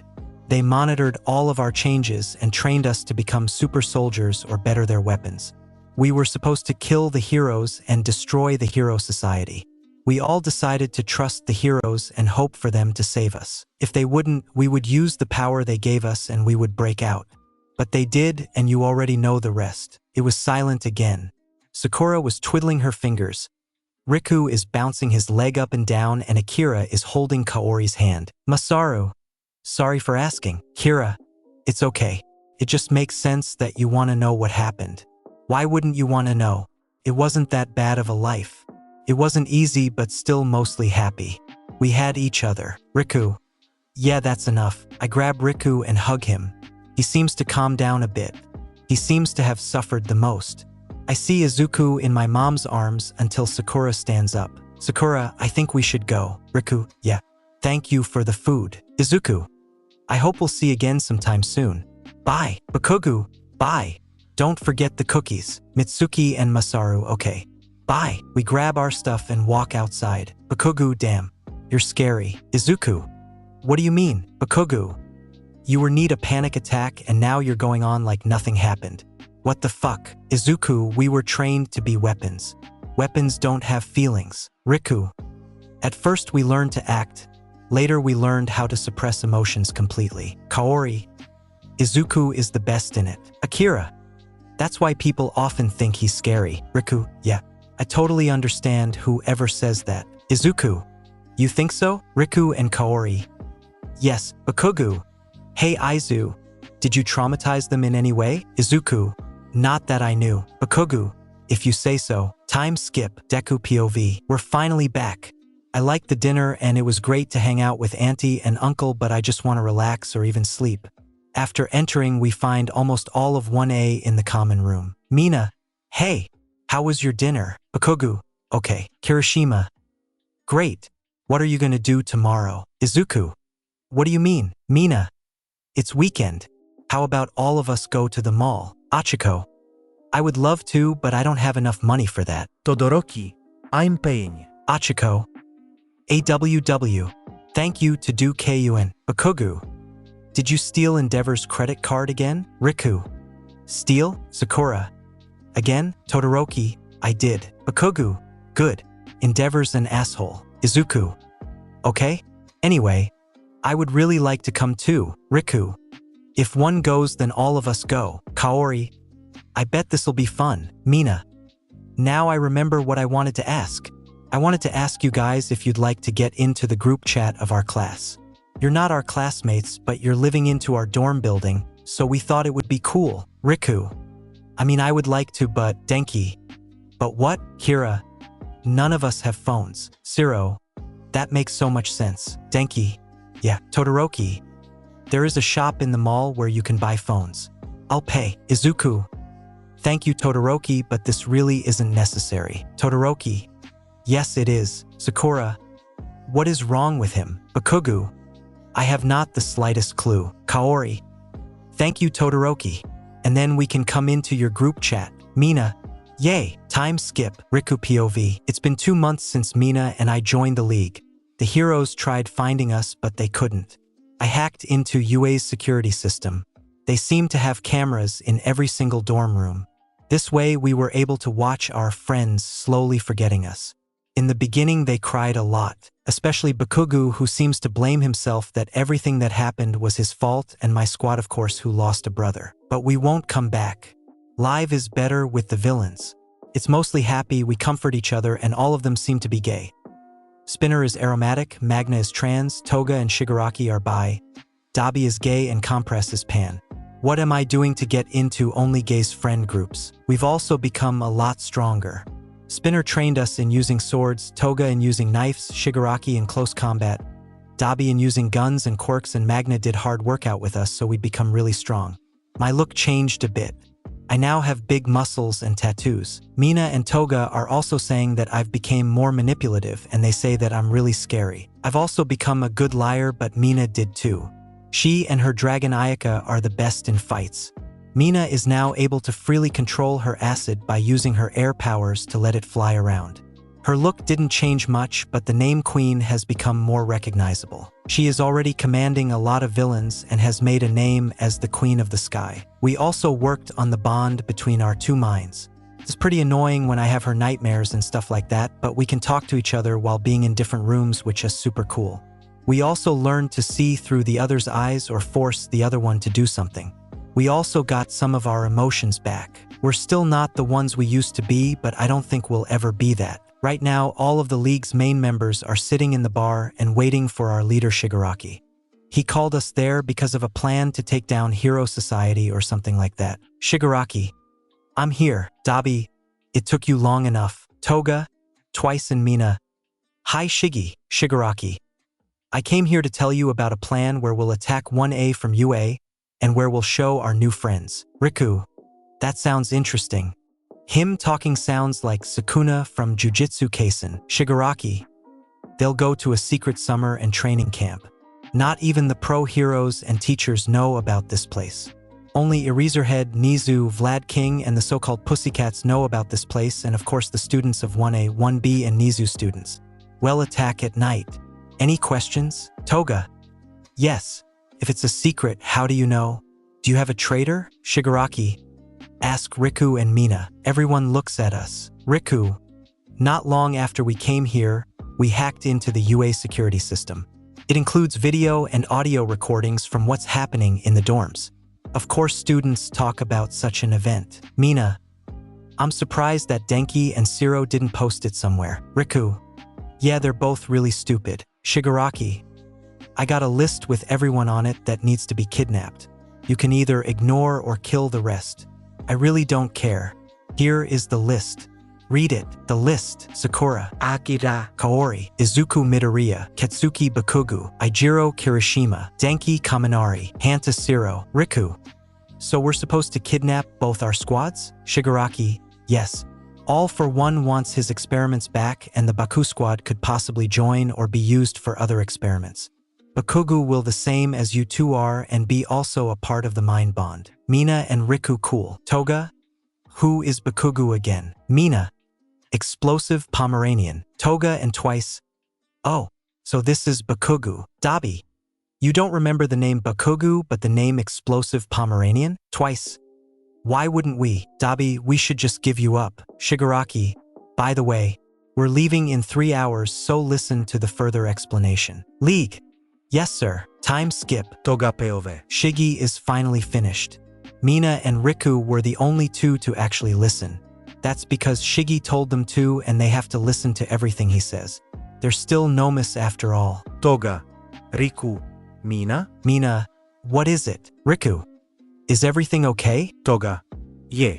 I just wanted to ask if you guys want to hang out with me. Mina. Sure, Riku. As long as we get ready early enough. Toga. We will. I just want some fun until then. Okay? Mina. Riku. Please. Riku. Fine. You should pick up Ayaka from your room though. I don't think you fed her today. Mina. I didn't. Thank you, Riku. We could just chill in my room. What do you think? Toga. Yay. Mina, you go feed Ayaka, and Riku, you come with me to get some snack and a movie. Okay? Riku. Okay. Mina, yep. I'll see you in a minute. I walk with Toga to her room. She gives me tons of chips, gummy bears, and chocolate. She takes a few soft drinks and some plastic cups. She already wants to leave. Riku. Didn't you forget something? Toga. No. What do you mean? We have everything for our movie night. Riku. Oh really? And which movie are we watching? Toga. The movie. Thank God I brought you here. What Disney movie would you like? Riku. I never watched a Disney movie before. Toga. What? Why? Riku. Because I was kidnapped at a very young age and got trained to become a weapon. Toga. I forgot about that. Then how about we watch The Lion King? My personal favorite? Riku. Sure. Why not? Todoroki POV. We're at the training camp. The pussycat Pixie Bob wants us to make a test of courage. One class has to walk through the forest in complete darkness while the other class has to scare them. We are supposed to walk in groups of 2. The last persons entering the forest were Tsuyu and Achiko. I can still hear the screaming the last groups. Next are me and Bakugu. Both of us wanted to go with Midoriya, so he panicked and hid behind Mashireo. This was so adorable. The groups that already went inside the forest are Akira with Kaori, Mineta with Denki, Shiro with Kirishima, Izuku with Mashireo, Sakura with Jairu, and now Tsuyu with Achiko. Bakugu. Oi, icy hot. We have to go. Todoroki. Coming. He was nicer, but since Mina and Riku are gone, he's mean again. I think that he thinks that it's his fault. Kirishima is similar and Kaori are similar. All 3 of them are often fighting. Luckily, Bakugu and Kaori aren't in our class. This way, Kirishima can concentrate at least a bit. Akira and Sakura are hiding their emotions. I hope that the heroes will find them. They already tried to search their DNA with a less famous pro hero, but they're nowhere to be found. I wonder why. We've already been walking in the woods for some time. We didn't even flinch at any of the traps and tricks. We haven't talked until now. Bakugu. Shouldn't they keep scarring us? There hasn't been anything since like a minute. Todoroki. Maybe they gave up? Bakugu. Class 1B wants to prove that they're the best and they give up? That doesn't sound right. Todoroki. That's true. Should look behind the bushes to see if they're okay? Bakugu. Yeah. Bakugu walks behind a bush. He looks to the ground and gasps. I walk there too, and what I see and smell is awful. 3 1B students lie on the ground unconscious. Luckily, they're still breathing. 2 were burnt and the other one had a wound on their head. I smell at the blood of this wound to see if it's real blood. Todoroki. That's real blood. Bakugu. Do you know their names? Todoroki. I know Kendo and Tetsu, but I have no idea who's the 3rd one. Bakugu. Let's go back to the house. We should warn the heroes. Villains are here. Todoroki. I didn't think that you could be rational. Bakugu. Fuck you too, icy hot. Todoroki. Don't scream so much. The villains could hear you. Dabi, we already did. Suddenly 2 villains appear. One of them is Dabi and the other one twice. Was this his name? I use my ice to push them back a bit. Bakugu. Why did you do that? I wanted to blow them away. Todoroki, we're surrounded by trees. If you'd use your explosions or I'd use my fire, they could start burning. And don't scream. We should hide. Bakugu. Don't tell me what to do, but okay. Follow me. We hide behind a few bushes. It was just in time because Dabi melts the ice with his fire quirk. I would have taken longer with my fire. Is it stronger or did he just practice more? The villains run past in the wrong direction, so we run back to the house. Before doing that, we grabbed the hurt students we found before. On the way, we meet Izuku, Mashireo, Mineta, and Kirishima. They seem to be a lot faster than us. Shiro. Hey guys, are you 2 okay? Mineta. Oh my god, are they dead? How could someone be this cruel? Bakugu. calm down, idiot. They aren't dead. Here. He's your friend, isn't he? I can't carry both of them. Bakugo gives Kirishima Tetsu, who's still unconscious. I then realize what's wrong. Todoroki, Mineta, Kirishima, where are Denki and Shiro? Kirishima, a villain took them. His quirk somehow trapped them into small pearls. Mineta, we couldn't help them. Bakugo, shit. Todoroki, we can't help them anymore. The only thing we can is alarming the teachers. They'll probably be able to help. Izuku, he's right. Let's run away. Bakugo, like cowards? Mineta, yes, just like cowards. Kirishima, we're not cowards. We're being heroes. Bakugo, TSK fine. let's go. We start running but have to stop when a dark figure is approaching us. Achiko POV. We were casually walking in the forest. I think it's totally scary here, but Tsu is really calm and badass. I feel kind of protected with her. She suddenly looks confused or worried. Tsu, what's this smell? Is that fire? Achiko, yes it is. Look, I point to the big forest fire. Tsu, the flames are blue.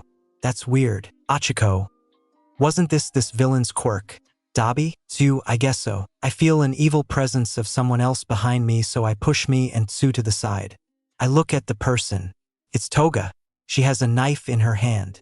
Good that gunhead teached me in my internship. Toga, you're Uraraka and Azui, aren't you? Iem Toga. Toga Himiko.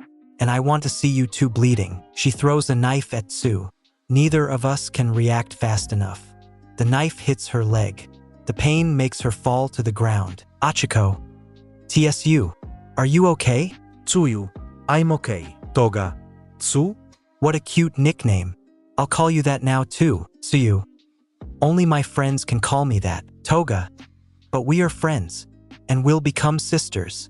You'll see. Toga then runs at me. Watch the video. I suck at fighting scenes, so just watch until 0:17. I did it. I pinned her to the ground and kicked her knife away. I hear a gasp from Tsu and then a quiet sound. I look at her. Achiko. TSU. She's unconscious and a black figure is standing over Tsuyu and holds her on her collar. This figure walks over to me and knocked me out. Shigaraki POV. Riku. I got Midoriya, Todoroki, Bakugo, and Kirishima. Dabi. I got Shiro and Kaminari. Twice.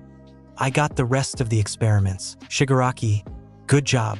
Kurogiri, teleport the captured children and the League away. We're done here. I don't have to wait long until a portal opens and I can go through. The others are already in the bar.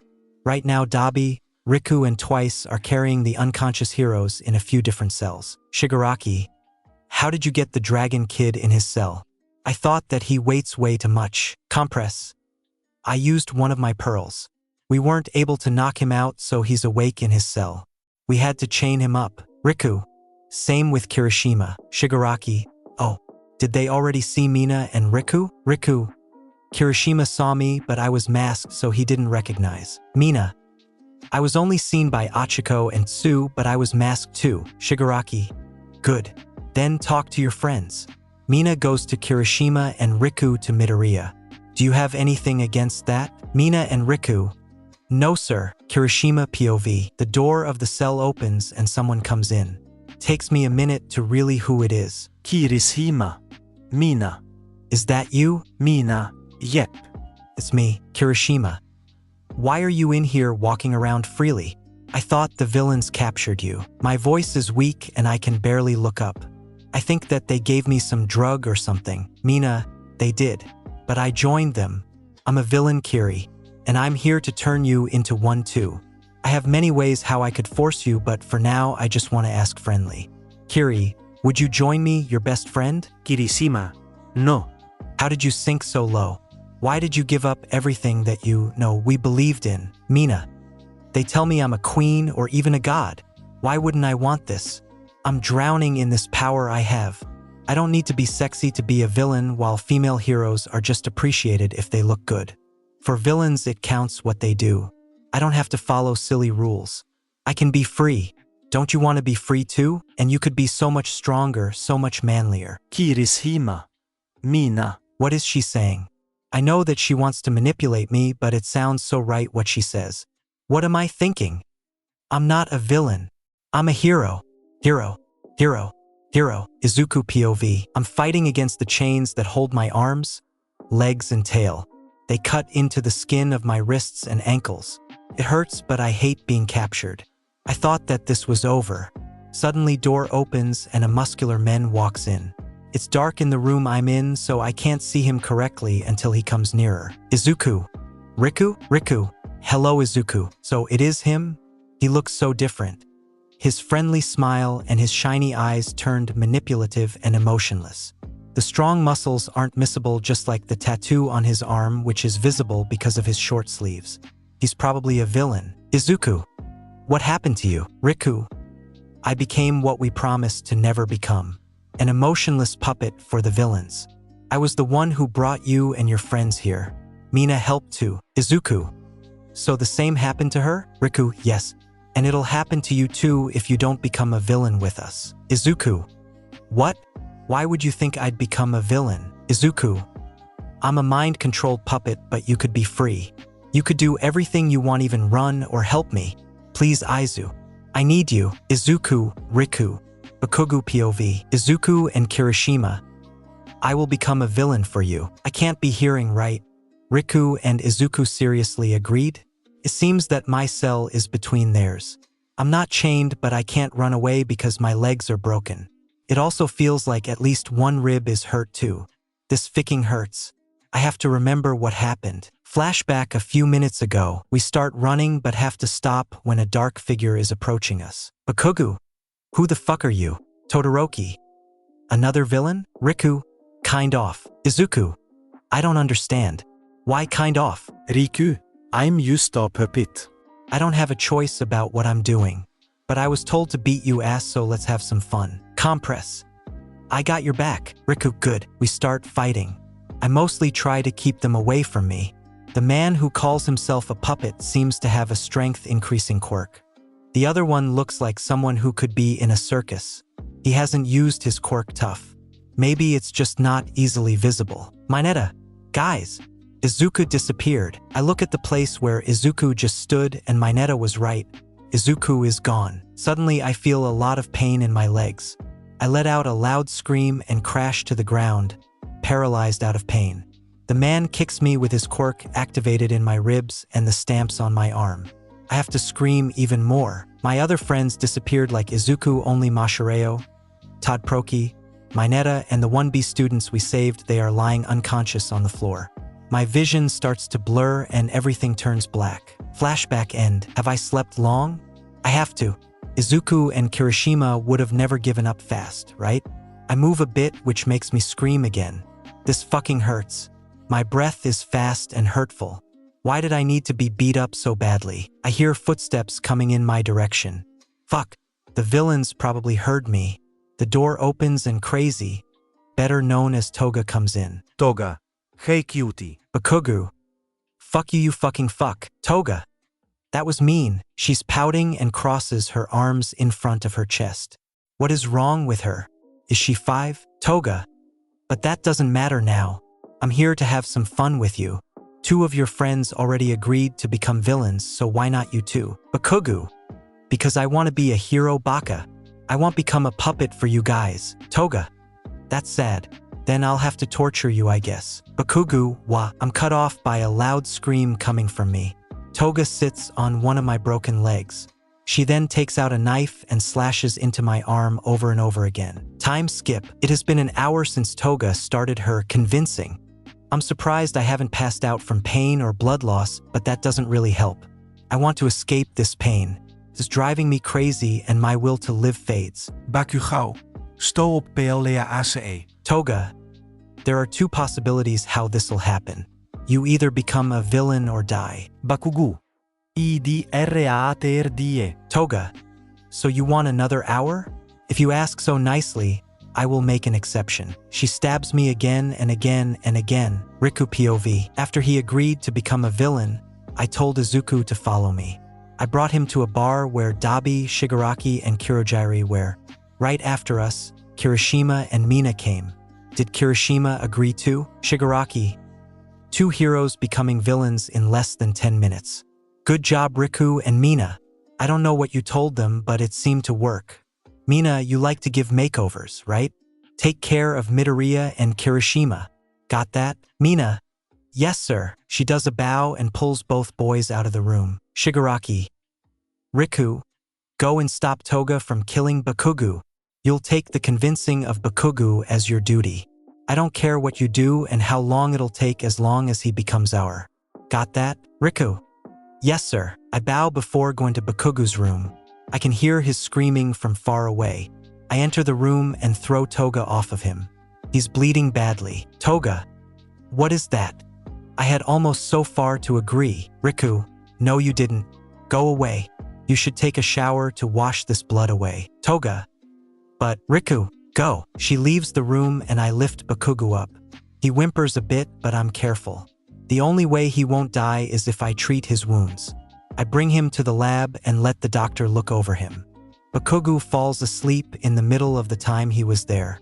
All this screaming must have taken a lot of energy. Doctor, I'm finished. Do you need anything else? Riku, yes. Remember this mind hack thing you told me about, the one that only changes something small?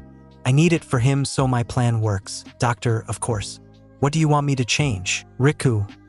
First, I want him to forget what happened since he walked into the forest in training camp. This should be around 20 minutes ago. Second, he has to think that he was the UA traitor for at least a few weeks. The rest of the league has to act like this, of course. In his time, he should have the least contact with the league's members as possible. And third, I want him to fall in love with me. Kirishima POV. Mina is dressing us up to look like high-class villains. Izuku is still dressing in his outfit. I haven't seen what Mina gave him. Right now, I'm just looking at myself in the mirror. I think I look hot and definitely manly. While I'm still watching myself, Izuku comes in and damn, Mina is good at stuff like that. Kirishima. You look so manly.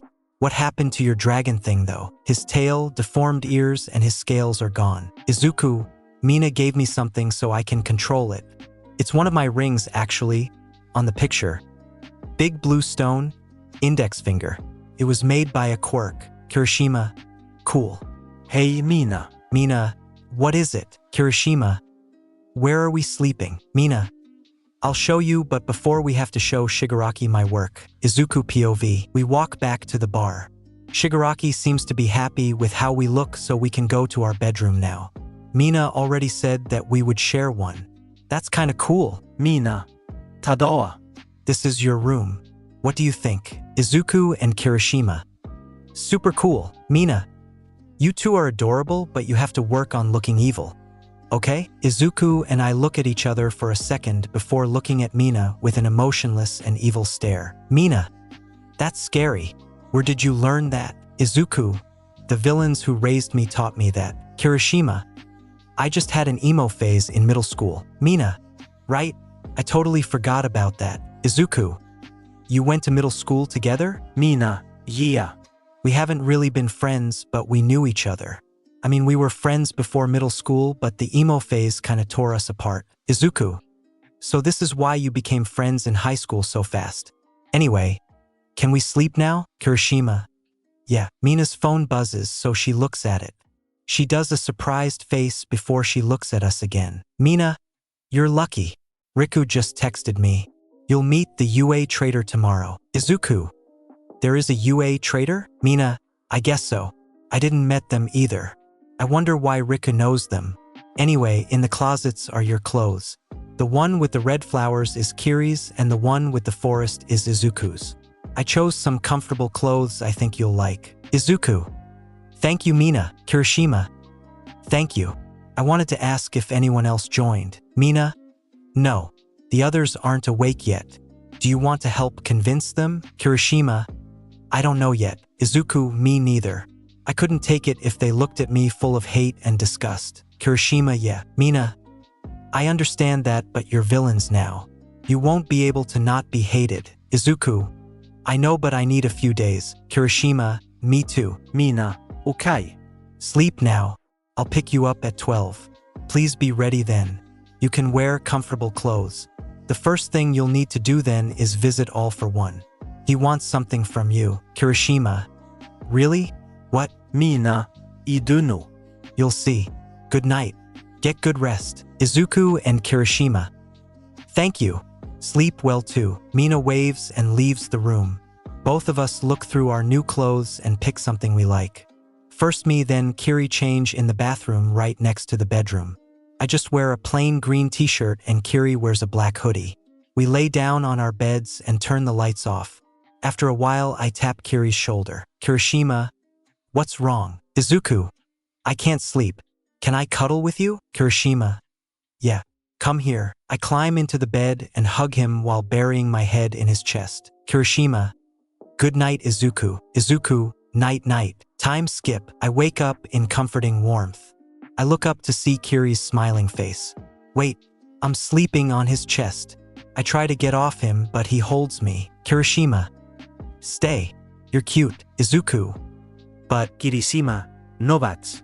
do you want to be my boyfriend? Izuku, you can't just ask that out of nowhere. Kirishima, you're the one sleeping on my chest, and you look like a cute strawberry with this blush. Izuku, okay. Kirishima, what do you mean okay? Izuku, you asked if I wanted to be your boyfriend.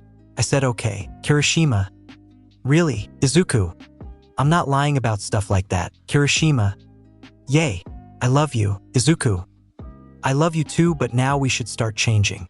Mina comes in half an hour. Kirishima, if we have to. Mina POV. I knock at the door of Kiri's and Izuku's room at the exact time I told them last night. Kirishima immediately opens and gestures me inside. Mina, hey guys, what did I miss? Izuku and Kirishima, we're dating now. Mina, cool. Wait, what? Kirishima, tonight Izuku couldn't sleep, so he came to me, and we cuddled a bit, and when I woke up with him peacefully sleeping on my chest, my heart melted, and I asked him to be my boyfriend. Mina, this is so adorable. How are you so pure? Anyway, we should go now. It isn't the best to let all for one wait. After that, you'll meet the UA traitor, and then we will eat breakfast. Okay. The both show me thumbs up, so I lead them to All for One's room. I open the door and step forward. Mina, I brought them, sir. All for One, good. Now go out of the room. I'll either tell you to come in or I'll send the boys outside. Mina, yes, sir. I leave and close the door. They seem to talk, but I can barely hear them behind the metal door. I feel something moving on my head. First I'm surprised, but then I realized it was Ayaka. When I left to get Kiri and Izuku, she was still sleeping, so I let her sleep there. I guess she's just comfortable there. I pick her up and lay her in my hand. She cutely yawns and leans against my fingers. This makes me pet her. I'm distracted with her until two loud screams come from the other side of the door. Ayaka hides under her wings. After a while, the screaming stopped. Did he give them quirks? All for One. Mina, come in. I set Ayaka back on my head and enter. I see both of the boys unconscious on the ground. They're still breathing but really weak and fast. I guess they have to come down from their pain. Mina, did you give them quirks? All for One. I let them calm down for a bit while you read this. Get the information about their quirks. Mina, yes sir. He hands me two files. When I open it, I see that these are Izuku's and Kirishima's villain profiles. They are kept by Shigaraki to plan which villain should join in which mission. Riku's quirks, for example, need to be used outdoors. They could also used indoors, but then he would be a lot weaker and more limited in his actions and attacks. There are listed details to quirks, personality, who the person can work with, strengths and weaknesses, and normal stuff about the person like name, villain name, age, years of experience, and what they did before the league. Some have different villain organizations, others have schools. I turn to the two boys. They seem to awake. I walk over to them and make sure that they're fine. Kiri looks at me with an angry face. Kirishima, why didn't you warn us? Izuku, it hurts. Mina, I didn't know. Izuku, what did he do? Mina, he gave you new quirks. I'll explain them later. We should go now. Kirishima, oh, okay. I type Riku to come with the traitor and we walk to the bar. Shigaraki, you're a bit late. Mina, sorry. I was told to get their files. Here you go. I give him the files in my hands. Twice and Toga grab my boys and immediately befriend them. Then Riku comes in. The traitor isn't visible, but I know that he's next to the door on the other side of the wall. Riku, sorry for being late. First of all, hi to Izuku and Kirishima. And second, can I show him now? Shigaraki, yes. Komein. He comes in and let's say we were surprised. Izuku, Kirishima, and Mina. Katsuki Bakugu? Bakugu. Hey guys, Mina. You're the traitor? Bakugu. Yeah. Izuku. You didn't knew that? Dabi. None of us knew. Why exactly? Riku. If one of you was a traitor or a spy, he would have been arrested. Bakugu. But that doesn't matter anymore. I'm not a traitor anymore, I just stay here as a villain. Mina. Cool. But I have a question. Since when are you the traitor? Bakugu. Since I've been kidnapped.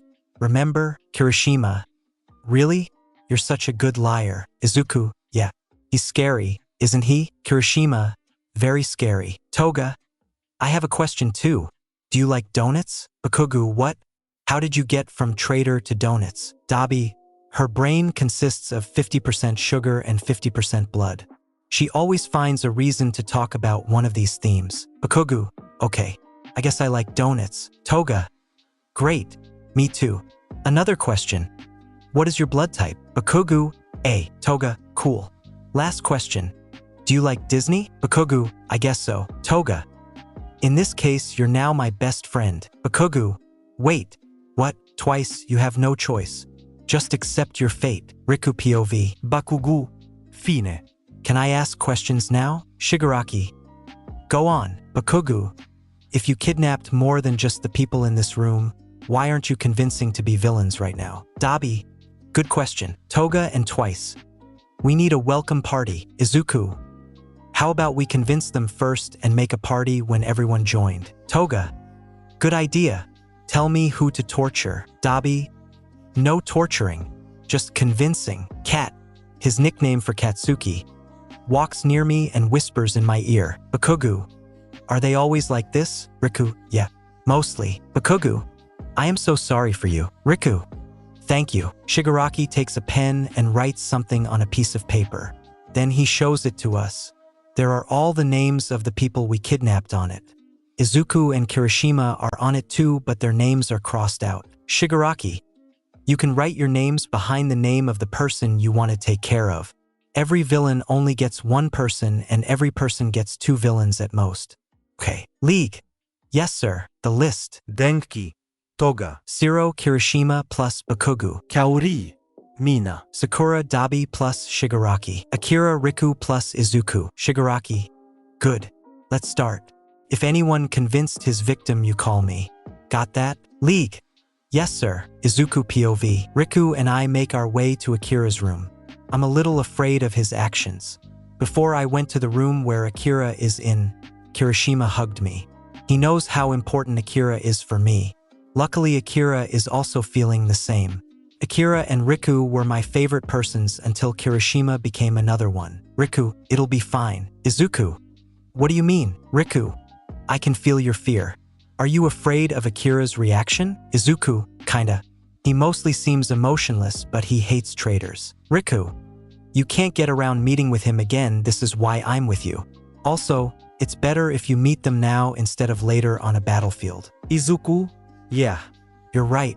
Thanks for helping me though. Why aren't you this much affected by this? Your emotions seem to be a lot weaker than when I last met you. The same happened to Mina, didn't it? Riku, Mina and I didn't join by our own will. Instead of touring us, the villains turned us to something similar to a Nomu. We have to listen to every command Shigaraki and All for One and almost every command Toga, Twice, Dabi, Spinner and Magna give us. At the beginning, we didn't have any emotions except for each other. Later, we learned to feel again, but it isn't like before yet. Izuku, oh, what relationship do you and Kachon have? I feel like you're more than just friends. Riku, that's true. We're boyfriends. Izuku, really? That's so cool. Riku, and you and Kirishima. Izuku, same. He asked me out. Riku, cool. But we're there. Ready? Izuku, yes. He opens the door to the dark cell and we enter. Akira POV. The door opens and 2 men enter. Izuku. Morning Akira. Riku. Morning. Akira. Riku? Izuku? Izuku. Hey there. We brought you food. He sets the plate in front of me. I hesitantly take it and start eating. I'm so hungry. I don't have enough energy to test if it's poisoned. After I finished eating and they sit down, I look at them and try to be serious. In reality, I'm mad and scared. Akira, what are you doing here?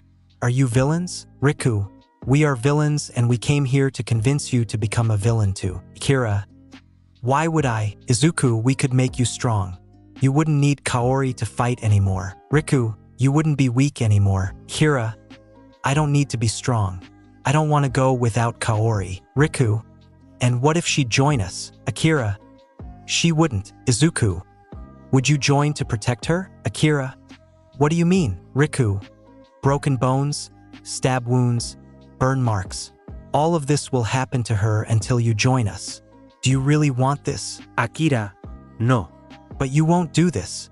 I can see Izuku being uncomfortable and you can see that too. Riku, yes, I do. That's why someone else will do it. Izuku, please bring Akira to the lab and tie him to the chair. You know which one. Izuku, yeah. I'll do that. Akira, will you follow me or do I have to force you? Akira, I follow you. I stand up and grab his hand, then we leave the room together. I look back to see Riku calling someone. Izuku, I'm sorry, Akira. Akira, why? Izuku, I joined so I could save Riku, Mina, and all the others, but I don't think I'll be able to do that alone. I have Kirishima, but that's not enough. And now Kaori will be tortured. Akira, I'm sorry too. I won't join. Not even to help you and Kaori. You should ask Sakura. I bet she'll join your plan. Izuku, I'll do that. Would it be okay if I'm not here when it'll happen to Kaori? Kira, yes. Do what you need to do. Izuku, thank you. We arrive at the lab Riku talked about. Izuku opens the door and ties me to the chair in the middle of the room. He locks the chains with a sliver key and pets my head. Izuku, good luck. Kira, to you too. Izuku POV. I leave the room and go to Riku to give him the key. Riku, where are you going? Izuku, I can't take it to see someone torture her. I'll look around to see if the others want help. Riku, okay. I'll see you. Izuku, I leave and go to the bar. I need a glass of water. I arrive there to see only Kurogiri cleaning. Kurogiri, hello Izuku. What can I do for you? Izuku, can I have a glass of water? Kurogiri nods and gives me one. While drinking it is a comfortable silence in the room. That is until Shigaraki and Dabi come in. Dabi, this fucking girl. Shigaraki, I'm not going in there again. Dabi, me neither. Kurogiri, what happened? Shigaraki, Sakura is a manipulative bitch. Izuku, hey, you're still talking about my sister. Dabi, if she's so important to you, then you go meet her. Izuku, okay, bye. Here you have the glass back, Kurogiri. Kurogiri, thank you. I give Kurogiri the glass and leave the room. Now I can follow what Akira said to me. I enter Sakura's cell. The first thing that happens is that she throws a plate at me. I step aside so it shatters on the wall. Izuku, please don't kill me. Sakura, Zuzu, is that you? Izuku, yeah.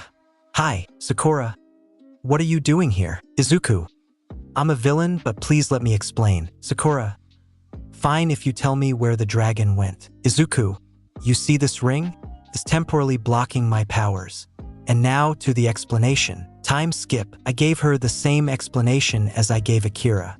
She already sits in front of me for 2 minutes. Sakura, I want to join you. Izuku, really? Thank you so much. I'll call Shigaraki and then we can look after Kaori.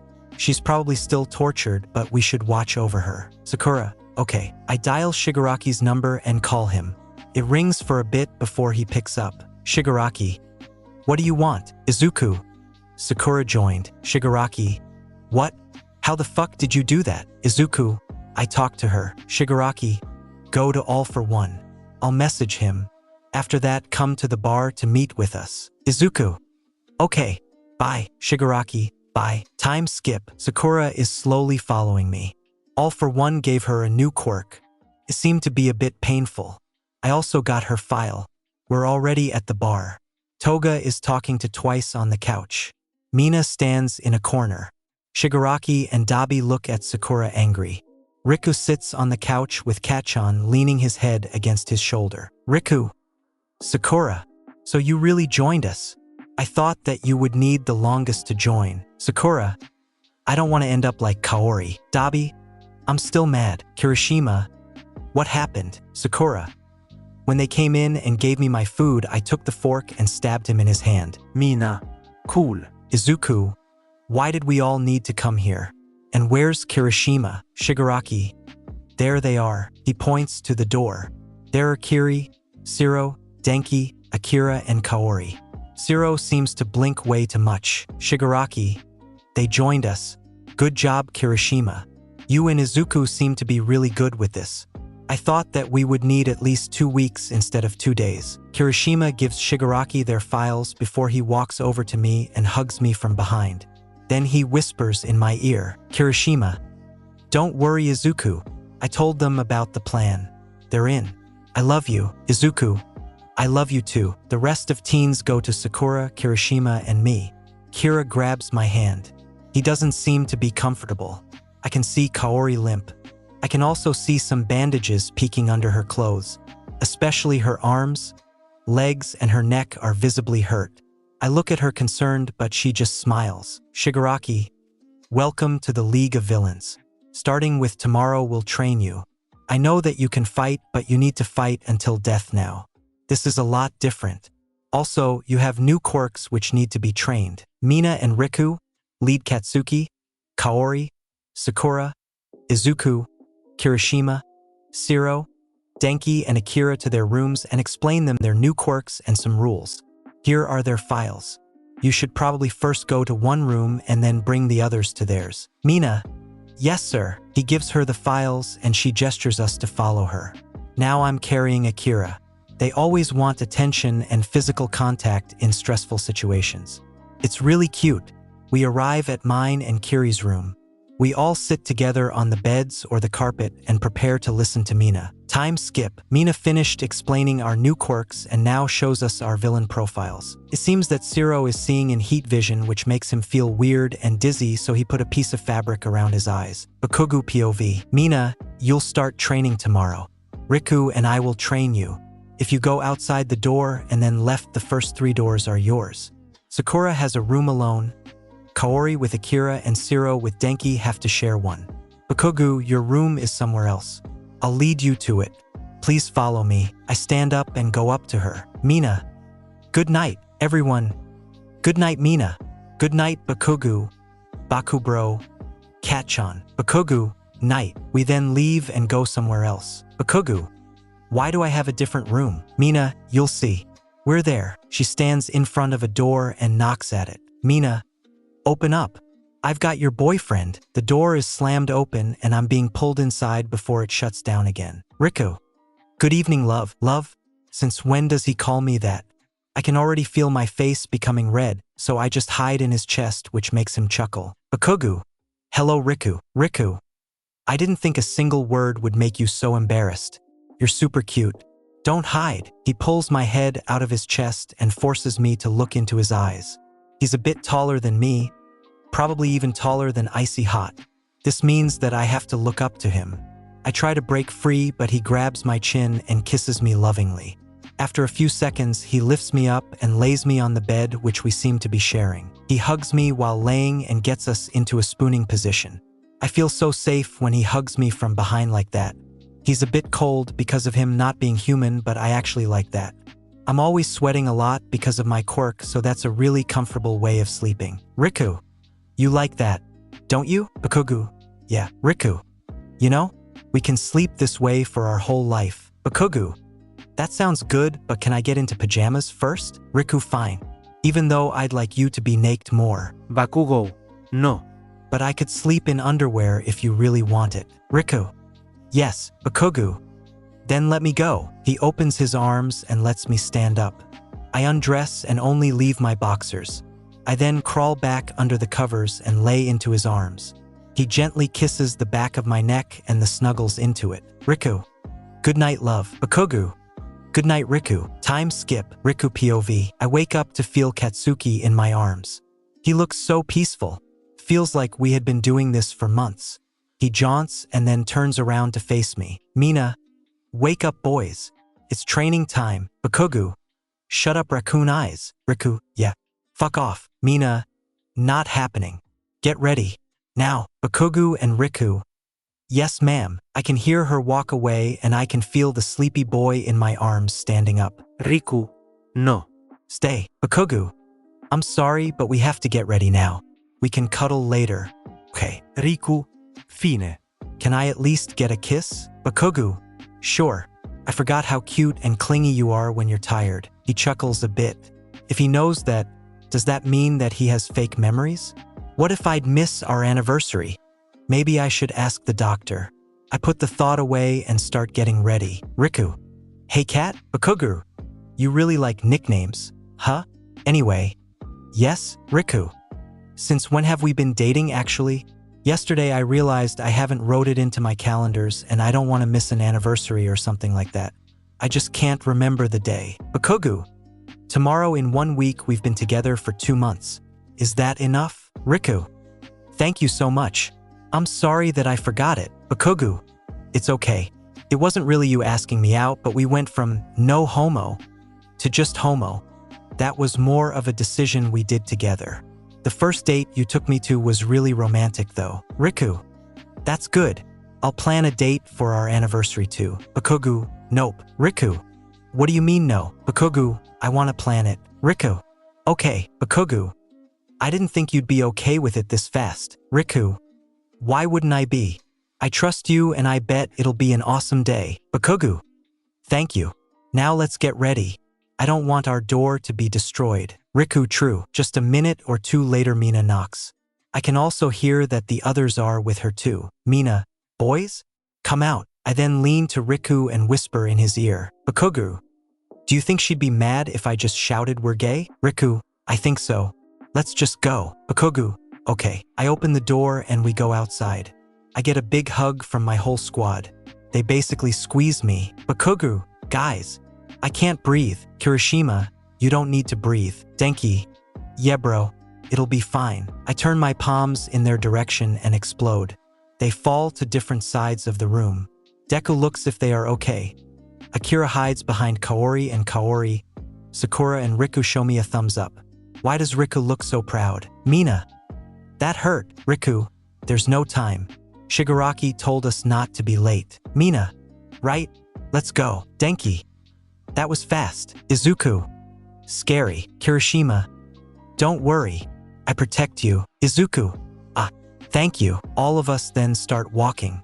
It didn't take long until we arrived at the gym. Denki. You have an underground gym? Shiro, Kirishima, and Izuku. Cool. Shiro. Hey Bakugu. Have you been here before? Bakugo, no. Kirishima. That's sad. Riku. Let's start now. Please decide into 2 groups. Every group should have either me or Mina in it, and both groups should have the same amount of members. The groups then form super fast. It's the Baku squad with me and my squad with Mina. Cat probably wants to be with his boyfriend. Mina. That was fast. Now we train you separately. First we'll tell you how to activate your quirk and use it properly, and then you'll be able to train alone or with another group member. Understood, everyone? Yes, ma'am. Mina. Great, let's go. My group then forms around me and waits for instructions. Riku will start too. First of all, Denki. I can't help you control your new quirk since it's basically an extension to your old quirk. I come back to you later. Kirishima, wait with Denki. We start with Cat because it's the shortest to explain and he has to explode Kirishima. Denki. You call him Cat? Bakugu. Yeah. He likes nicknames. Kirishima and Shiro. Crazy. Bakugu. Can we start now? What should I do? Bakugu POV. Riku, right? It's really simple. Look at me without blinking for at least 3 seconds. Bakugu. Okay. I stare at him and suddenly I know everything that he's good or bad in while fighting. I then instinctive sent an explosion to my right side and I hit Riku? Where did he come from? And how did I hit him? My quirk gives me the ability to see strengths and weaknesses, but I didn't knew that it would bring me to do the best thing. He claps his hands and smiles proudly. Riku. That was good. Please train your reactions by sending explosions at Kirishima. Kirishima and Denki try to attack him. Okay. Bakugu. Denki and Kirishima. Yes, sir. Zero POV. Riku calls me to train, but I can barely see. This heat vision thing is really hard. Riku. Can you see me, Zero? Zero, more or less. I can see a orange shape looking like a human. It's becoming more red. Are you okay? Riku, please don't look at me for so long. Your quirk is making the object you're looking at warmer, and right now you're looking at me. I will fall unconscious if you keep this up. Someone else runs at him and catches him from falling. I immediately look away and hold my hand over my eyes. Zero, I'm sorry. Riku, I'm fine. Don't worry. I just need a little break. Please stare at objects for now. Zero, okay. Bakugu, and stop before they melt. Zero, okay. Mina POV. Mina, what the fuck is happening in their team? Izuku, I don't know, but I hope that they're fine. Sakura, yeah. I'm kind of worried about Riku and Kirishima. Mina, they seem to just train. They'll be fine. Let's start, 2 else will fall back. Everyone, okay. Mina, good. Izuku, do you see this ball? I point to a volleyball laying around. Izuku, yes. What should do with it? Mina, touch it with your middle and index finger. Izuku, okay. I look over to him when he does just like I told him. He squeals a bit when it turns to pure gold. Mina, good job. The longer you touch it, the longer it'll stay golden. Please be careful not to touch something or someone with these 2 fingers. Okay. Izuku, okay. Sakura POV. Mina, good. Let's get going with Sakura. Your quirk has a switch-like thing in your brain, so go on and activate your quirk. When I do as she says, I almost fall. I now see heat vision and can't hear anything. I can feel vibrations, I guess. And the ones coming from behind are really stressful. I think it's Bakugu. I switch back to normal and now I really fall. Mina, I'm so sorry. Are you okay? Sakura, stressful. But yeah, Mina, good. Please follow me for a second. Zero, you come too. Zero comes walking in our direction. Mina, you both have heat vision, so I'll bring you to a room to get used to it. Zero and Sakura, okay. Akira POV. They go away, but Mina comes back after less than a minute. She then smiles at me. Mina, now your quirk works with a switch like Sakura's. Turn it on and then surprise Riku. You should take a deep breath before though. You can't breathe while your quirk is activated. I nod. Turn in Riku's direction. Take a deep breath. Activate my quirk and run. I look around and realize that time goes super slow. It almost stopped. Even Bakugu's explosions stay in place. I then grab Riku's leg to make him fall and deactivate the quirk. Like I predicted, he fell. Akira, boo. Riku, Ash. Akira. What just happened? Kira, Mina told me to try out my quirk by surprising you. Riku, well, you did a good job. Mina, you good? Riku? Riku, yeah. Kaori POV. Akira just lays down on Riku's chest and starts sleeping. He seems a bit overwhelmed with this situation. Kaori, so adorable. Mina, isn't it?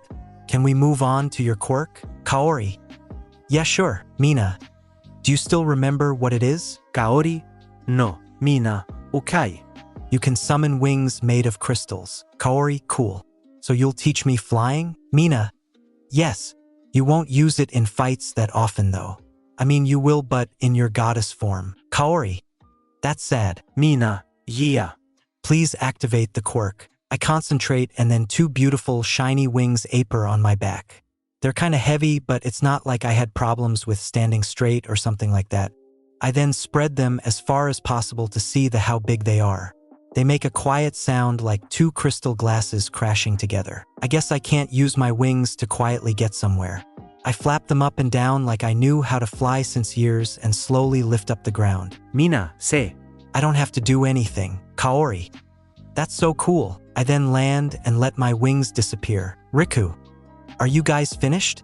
I think we trained enough. Mina, Iyahu. Let's go to the bar S&D chill a bit. Everyone, YAY, time skip. Izuku POV. We have been in this bar for a few minutes now. The villains are really sympathetic when they're not talking about murdering heroes and innocent people. It's super fun until a loud crash is heard from the upper floor. Mina, heroes. Shigaraki, how did they find us? Bakugu, shouldn't we run? None of us are good enough in fighting to beat them. Dabi, that's true. Let's go. We start running to a secret exit when I silently tap the shoulders of my friends who agreed to infiltrate the league. We then run another way with no one noticing. Zero. That was easier than expected. Izuku. There's someone behind us. I turn around to see Kachan, so I stop. Bakugu. Are you running back to the heroes? Izuku. Yes. You could come with us. Please. Bakugu. I'm sorry, but I can't leave Riku. He isn't doing this because he wants to. I want to find a solution. But I'll still help you. I'm playing a double agent. Okay. Izuku. Thank you so much. Take care of you. Bakugu. You too. Say hi to Aizawa from me. Izuku. Okay. Bye. Bakugu. Bye. He runs in the other direction again, so we follow Zero. He can sense the heat of the heroes' bodies. After we turn around the next corner, we're met with Aizawa. Aizawa. Kids? Denki. We found you. Aizawa POV. Denki. We found you. Aizawa. Kids? Are you okay? Denki. Don't worry, Aizawa. We infiltrated the League so we wouldn't get tortured. Aizawa. You did what? Kirishima. Don't worry. They believed us. Aizawa. Where's Bakugu? Kirishima. Can we talk about him later? We should get out of here first. Sakura. The League is already gone anyway. Aizawa. Fine. Let's go. Time skip. Kaori POV. From the League's hideout, we were immediately brought to a police station and asked questions about what happened to us. Bakugu, Riku, and Mina. They also told us that no one besides us was seriously hurt. Then a doctor looked over us and he registered our new quirks. After they were sure that we weren't guilty, they brought us to the UA dorms, and here we are standing in front of the door to our dorm building. Aizawa told us to wait outside until he calls us inside. He probably explains the others what happened to us and where the others are. The door opens and Aizawa gestures us to get inside. When we enter, we're met with Aizawa, Nizu, All Might, Hound Dog, and the happiest 1A I could imagine. They ran at us and trapped us into a big hug. Tsuyu. I was so afraid that you wouldn't come back, Karo. Achiko. Yeah, don't let yourself get captured again. Kaori. We missed you too. Izuku. Yeah. And Kachan wanted us to say hi by the way. Kirishima. You sure he's okay? Akira. Of course. Riku would never allow anyone to hurt him. Kirishima. Yeah, you're right. He'll be fine. Shigaraki POV. I just texted Bakugu a meeting point. We lost him after he chased these traitors. I guess he lost them. Speaking of the devil, he just walks in said meeting point. He's alone. I walk out of my hiding spot and walk up to him. He looks at me and slightly bows. Bakugo. I'm sorry, Shigaraki. I lost them and the heroes found them. I had to hide for a while. They were still there. This is why I didn't come back until now. Shigaraki. It's okay. You came back, didn't you? You can't fight against that many pro heroes alone. At least not yet. We'll train you so you get strong enough to do that. But for now, we have to find a new hideout. Riku. I know where we could go, my parents' house. Bakugu. I thought they're dead. Riku. They are, but I turned the lights on and off and got someone who lives there but lets us come there if needed. He's a retired member of the League. I could call him. Shigaraki. Good. Do that. He puts out his phone and explains the situation. After less than 2 minutes, he hangs up and turns to us. Riku, he said we could come. We don't have to walk far, and I know a way where we won't be seen by many people. This way should be safe. Shigaraki. Lead the way. We start walking through an older part of the town. The buildings almost crush under their own weight, and some of them are even lived in. Bakugu, we're not gonna live in one of these houses. Right, Riku? Riku, no. Don't worry. My love, Toga and Mina. This is so cute. Twice. I agree. No, I don't. Dabi. Shut up. You're gonna get us killed. Toga POV. We suddenly come into a more richer part of the city and Riku walks to the front door of one of them. He knocks at the door.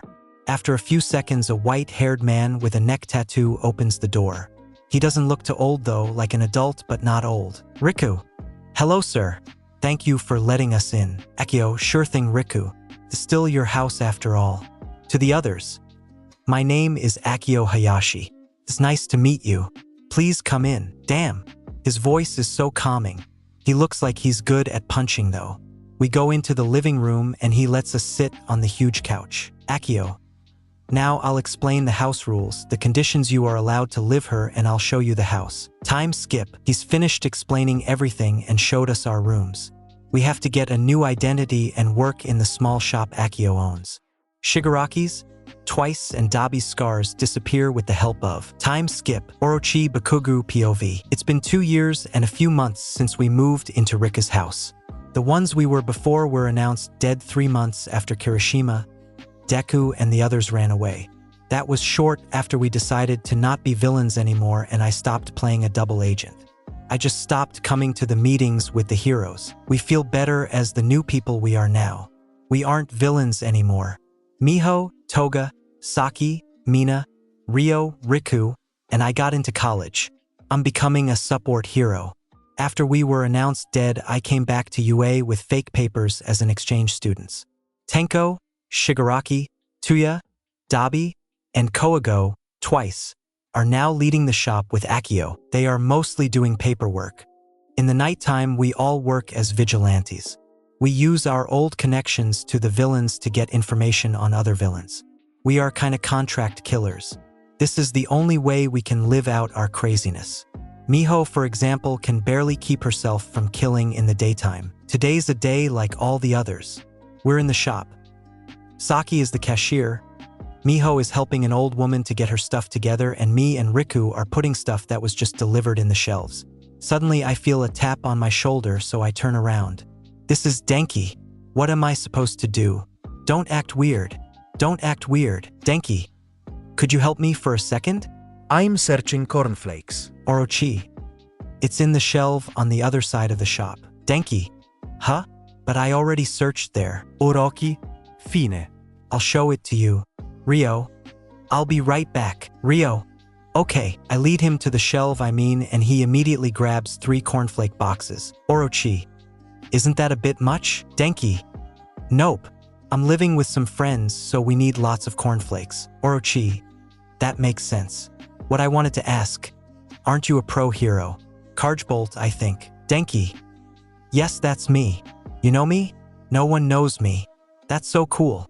Why do you know me, Orochi? I was in the support class of UA in the same year as you. I'm in college right now and we were told to find a young pro hero and make a support item that would stop their greatest weakness. This is the final exam. I chose you and the Wea thing. While saying this, I move my thumbs front and back like he does after short-circuiting. With the new quirk All for One gave him, it became better, but in a fight with All for One he and the others lost these quirks again. I don't get why he left their birth quirks though. Denki. That's so cool.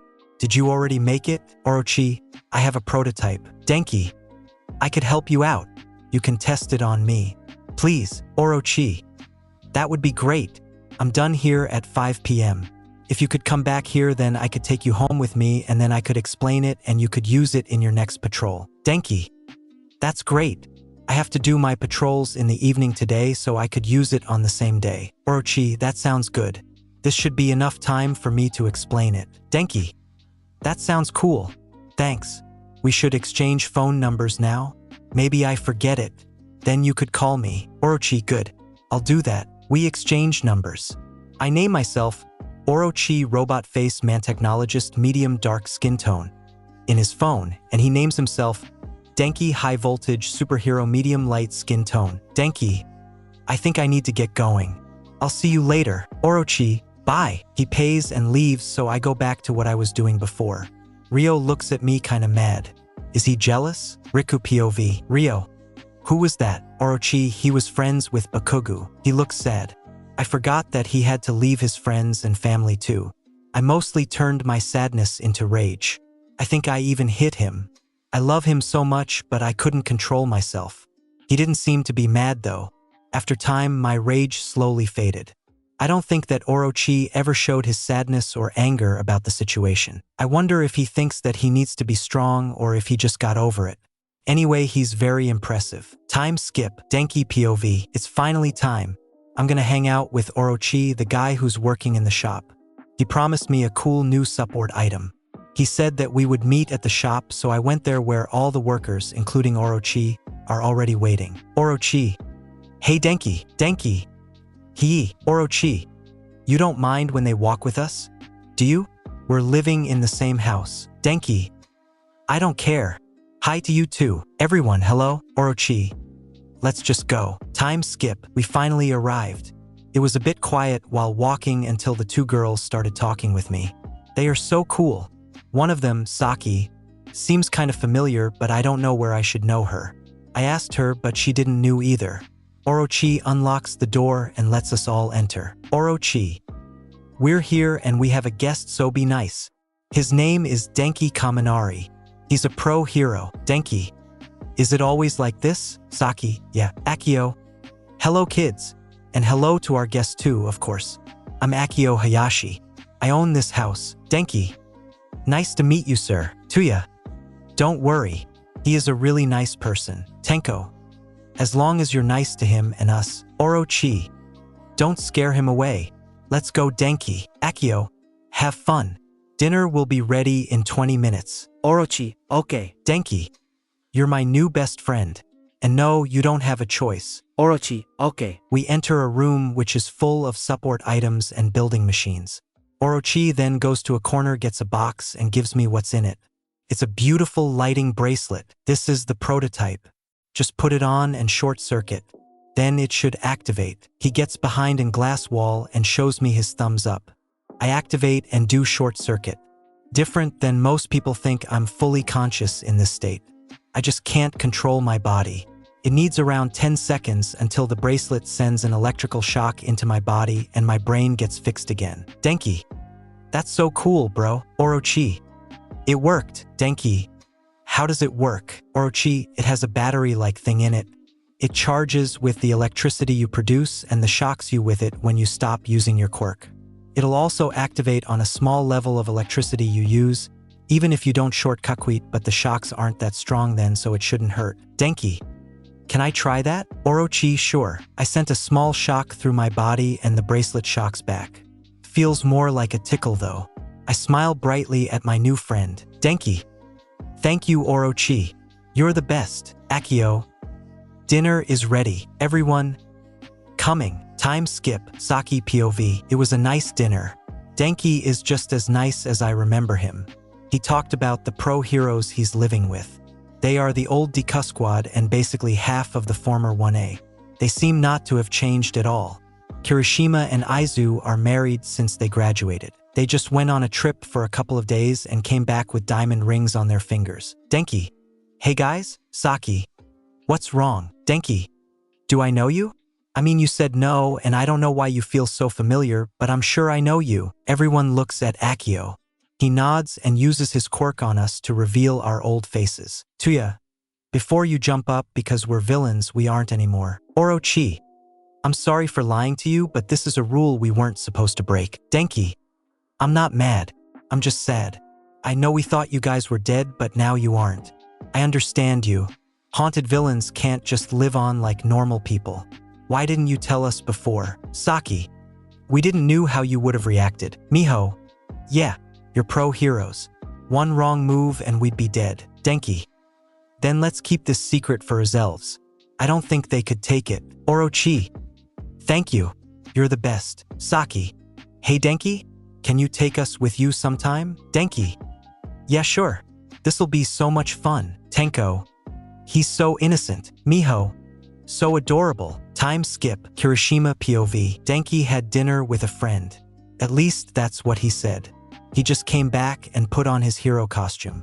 Right now we're eating some snacks until Zuzu comes and we can leave for patrol. The villains became more active again after the League of Villains disappeared, so patrols aren't allowed to be done alone. Since we're around 10 heroes in our household, we can choose who we go with. I go with Zuzu and Denki a lot. Two other groups that often go together are Denki, Momo and Jairu, and Zuzu, Ida and Todoroki. All three groups are complete chaos. After some minutes, the most beautiful person in the world walks in. Izuku Kirishima, my husband and favorite thing in the world. How do I deserve him? He's so freaking hot. I would ask him to marry me, but he already did, so I don't know what to do. Denki chuckles a bit before whispering in my ear. Denki, what are you thinking about LTO do with him? Kiss him until he starts laughing or something more. I smile until I realize what he meant. I explode red and bury my face into my hands. Izuku, What's wrong? Kirishima. You're so hot. Izuku. Thank you. You are too. Kirishima. Thank you. Denki. Guys, can we leave now? Else we'll be late. We have to be on time because we have to meet with Endeavor, Mirko, and Hawks. They had patrol before us. They basically have to hand over the area to us. We are also given devices that are connected to the alarms of the police and the nearest hero agencies in order to call for reinforcements. They give each other a short kiss on the lips and get up to leave. We say bye to our friends and walk to the place where we're supposed to meet. When we're there, we see Endeavor and Mirko screaming at each other and Hawks sitting next to them cheering them up. Denki joins them, so we join Hawks. Hawks.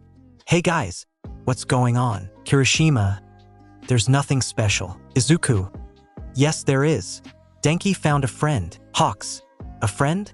That's cool. Izuku? Yeah. He said that his friend's name is Orochi and is at college to become a support hero. Hawks. A support hero? That's cool. Does Izuku realize that Hawks only says these 2 sentences and that only in the first 1 different words are used? Denki stops screaming and electrocutes his hands. He then smirks at us and touches Endeavor and Mirko before hiding behind me. They both look at him heavily before Hawks jumps in front of them and tosses us the devices we need. Hawks, run. We run away laughing. We stop after a turn and then start our patrol routine. Time skip. It's been an hour since we started the patrol. It's been really quiet and calm until now. Some children wanted pictures with us. They were so cute. Children are the best fans. They don't flirt with you. They're not homophobic, mostly. They're easy to impress and they're super cute. We're just talking and laughing until a loud bang is heard. Denki and I run into the sound's direction and Zuzu gets on a roof. He can see wide from there and is able to make a surprise attack.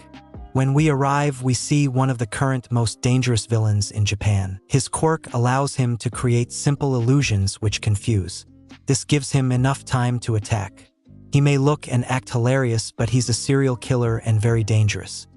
He's also really gay and kinda pedo, but we don't talk about that. Rabbit. Good to see me, isn't it? I've got exciting news. We'll finally know who the real top is. Don't be scared, darlings. Daddy knows you can handle it. Kirishima. Arg. Shut up. I feel 2 angry red eyes in the back of my head short before the bunny gets thrown away by my really angry dragon boyfriend. And then these 2 just start fighting. Kirishima. Should I call the cops? Denki. Yeah, I take the device and contact the heroes and the police. Sadly, they're not really near. Kirishima. Damn it. They'll take too long. We will loose before they arrive. Denki. I could try something. Izuku isn't hurt by electricity, right? Kirishima. No. What are you planning? Denki. Saving us. Ryo POV. After Denki left, Akio renewed our faces to what they were before. Right now, we're just peacefully watching TV. Reporter. I'm sorry, but this phrase is interrupted for a breaking news story. The young pro heroes Dragon, Red Riot, and Chargebolt are currently in a huge battle with the Love Rabbit in Hosu.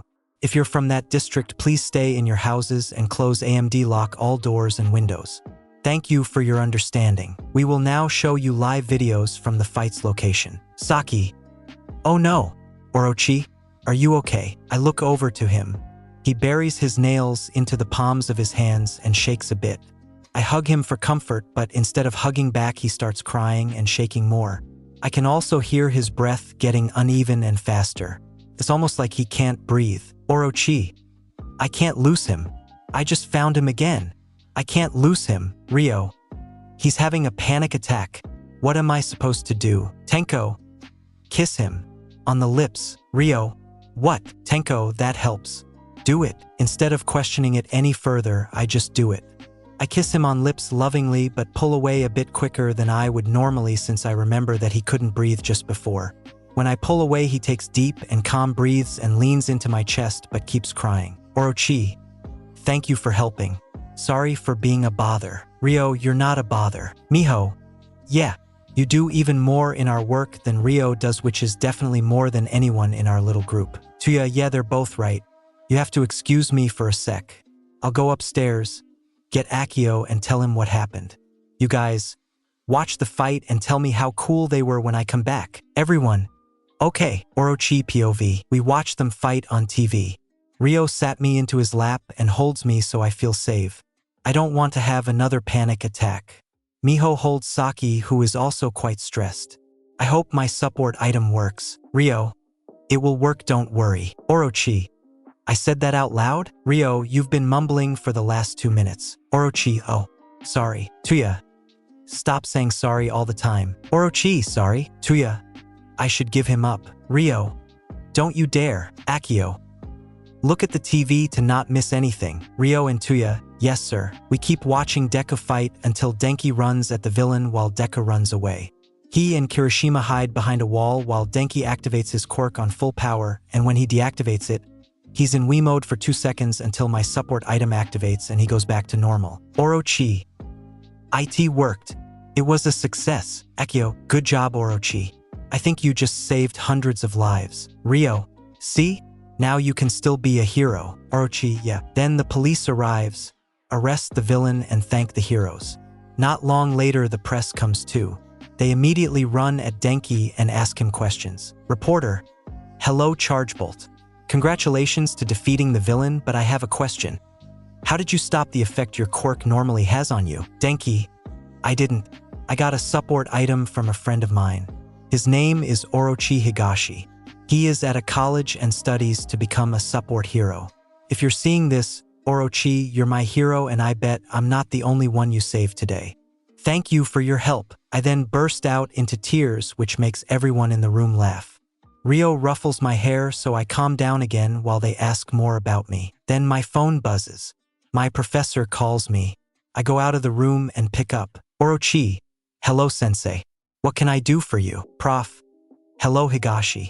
I just saw Chargebolt in the TV and heard him say that you made this support item. Congratulations for your graduation.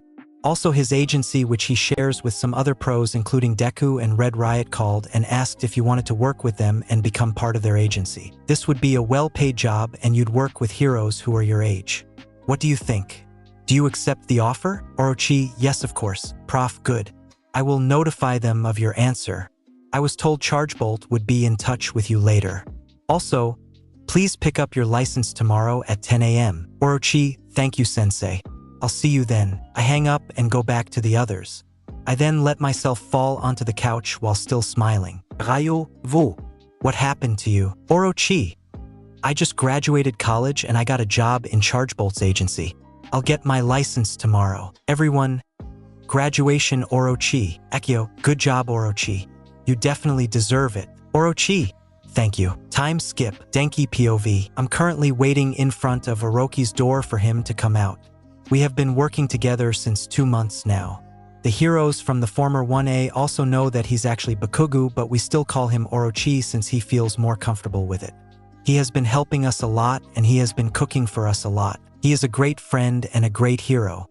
This is what everyone should know. The past never forgets, but the future isn't set. The present is what defines. It's the perfect time to shine. Thanks for watching, guys. I hope you liked the story. Let me know your feedback in the comments and tell me when I should release the next part. Until then, peace.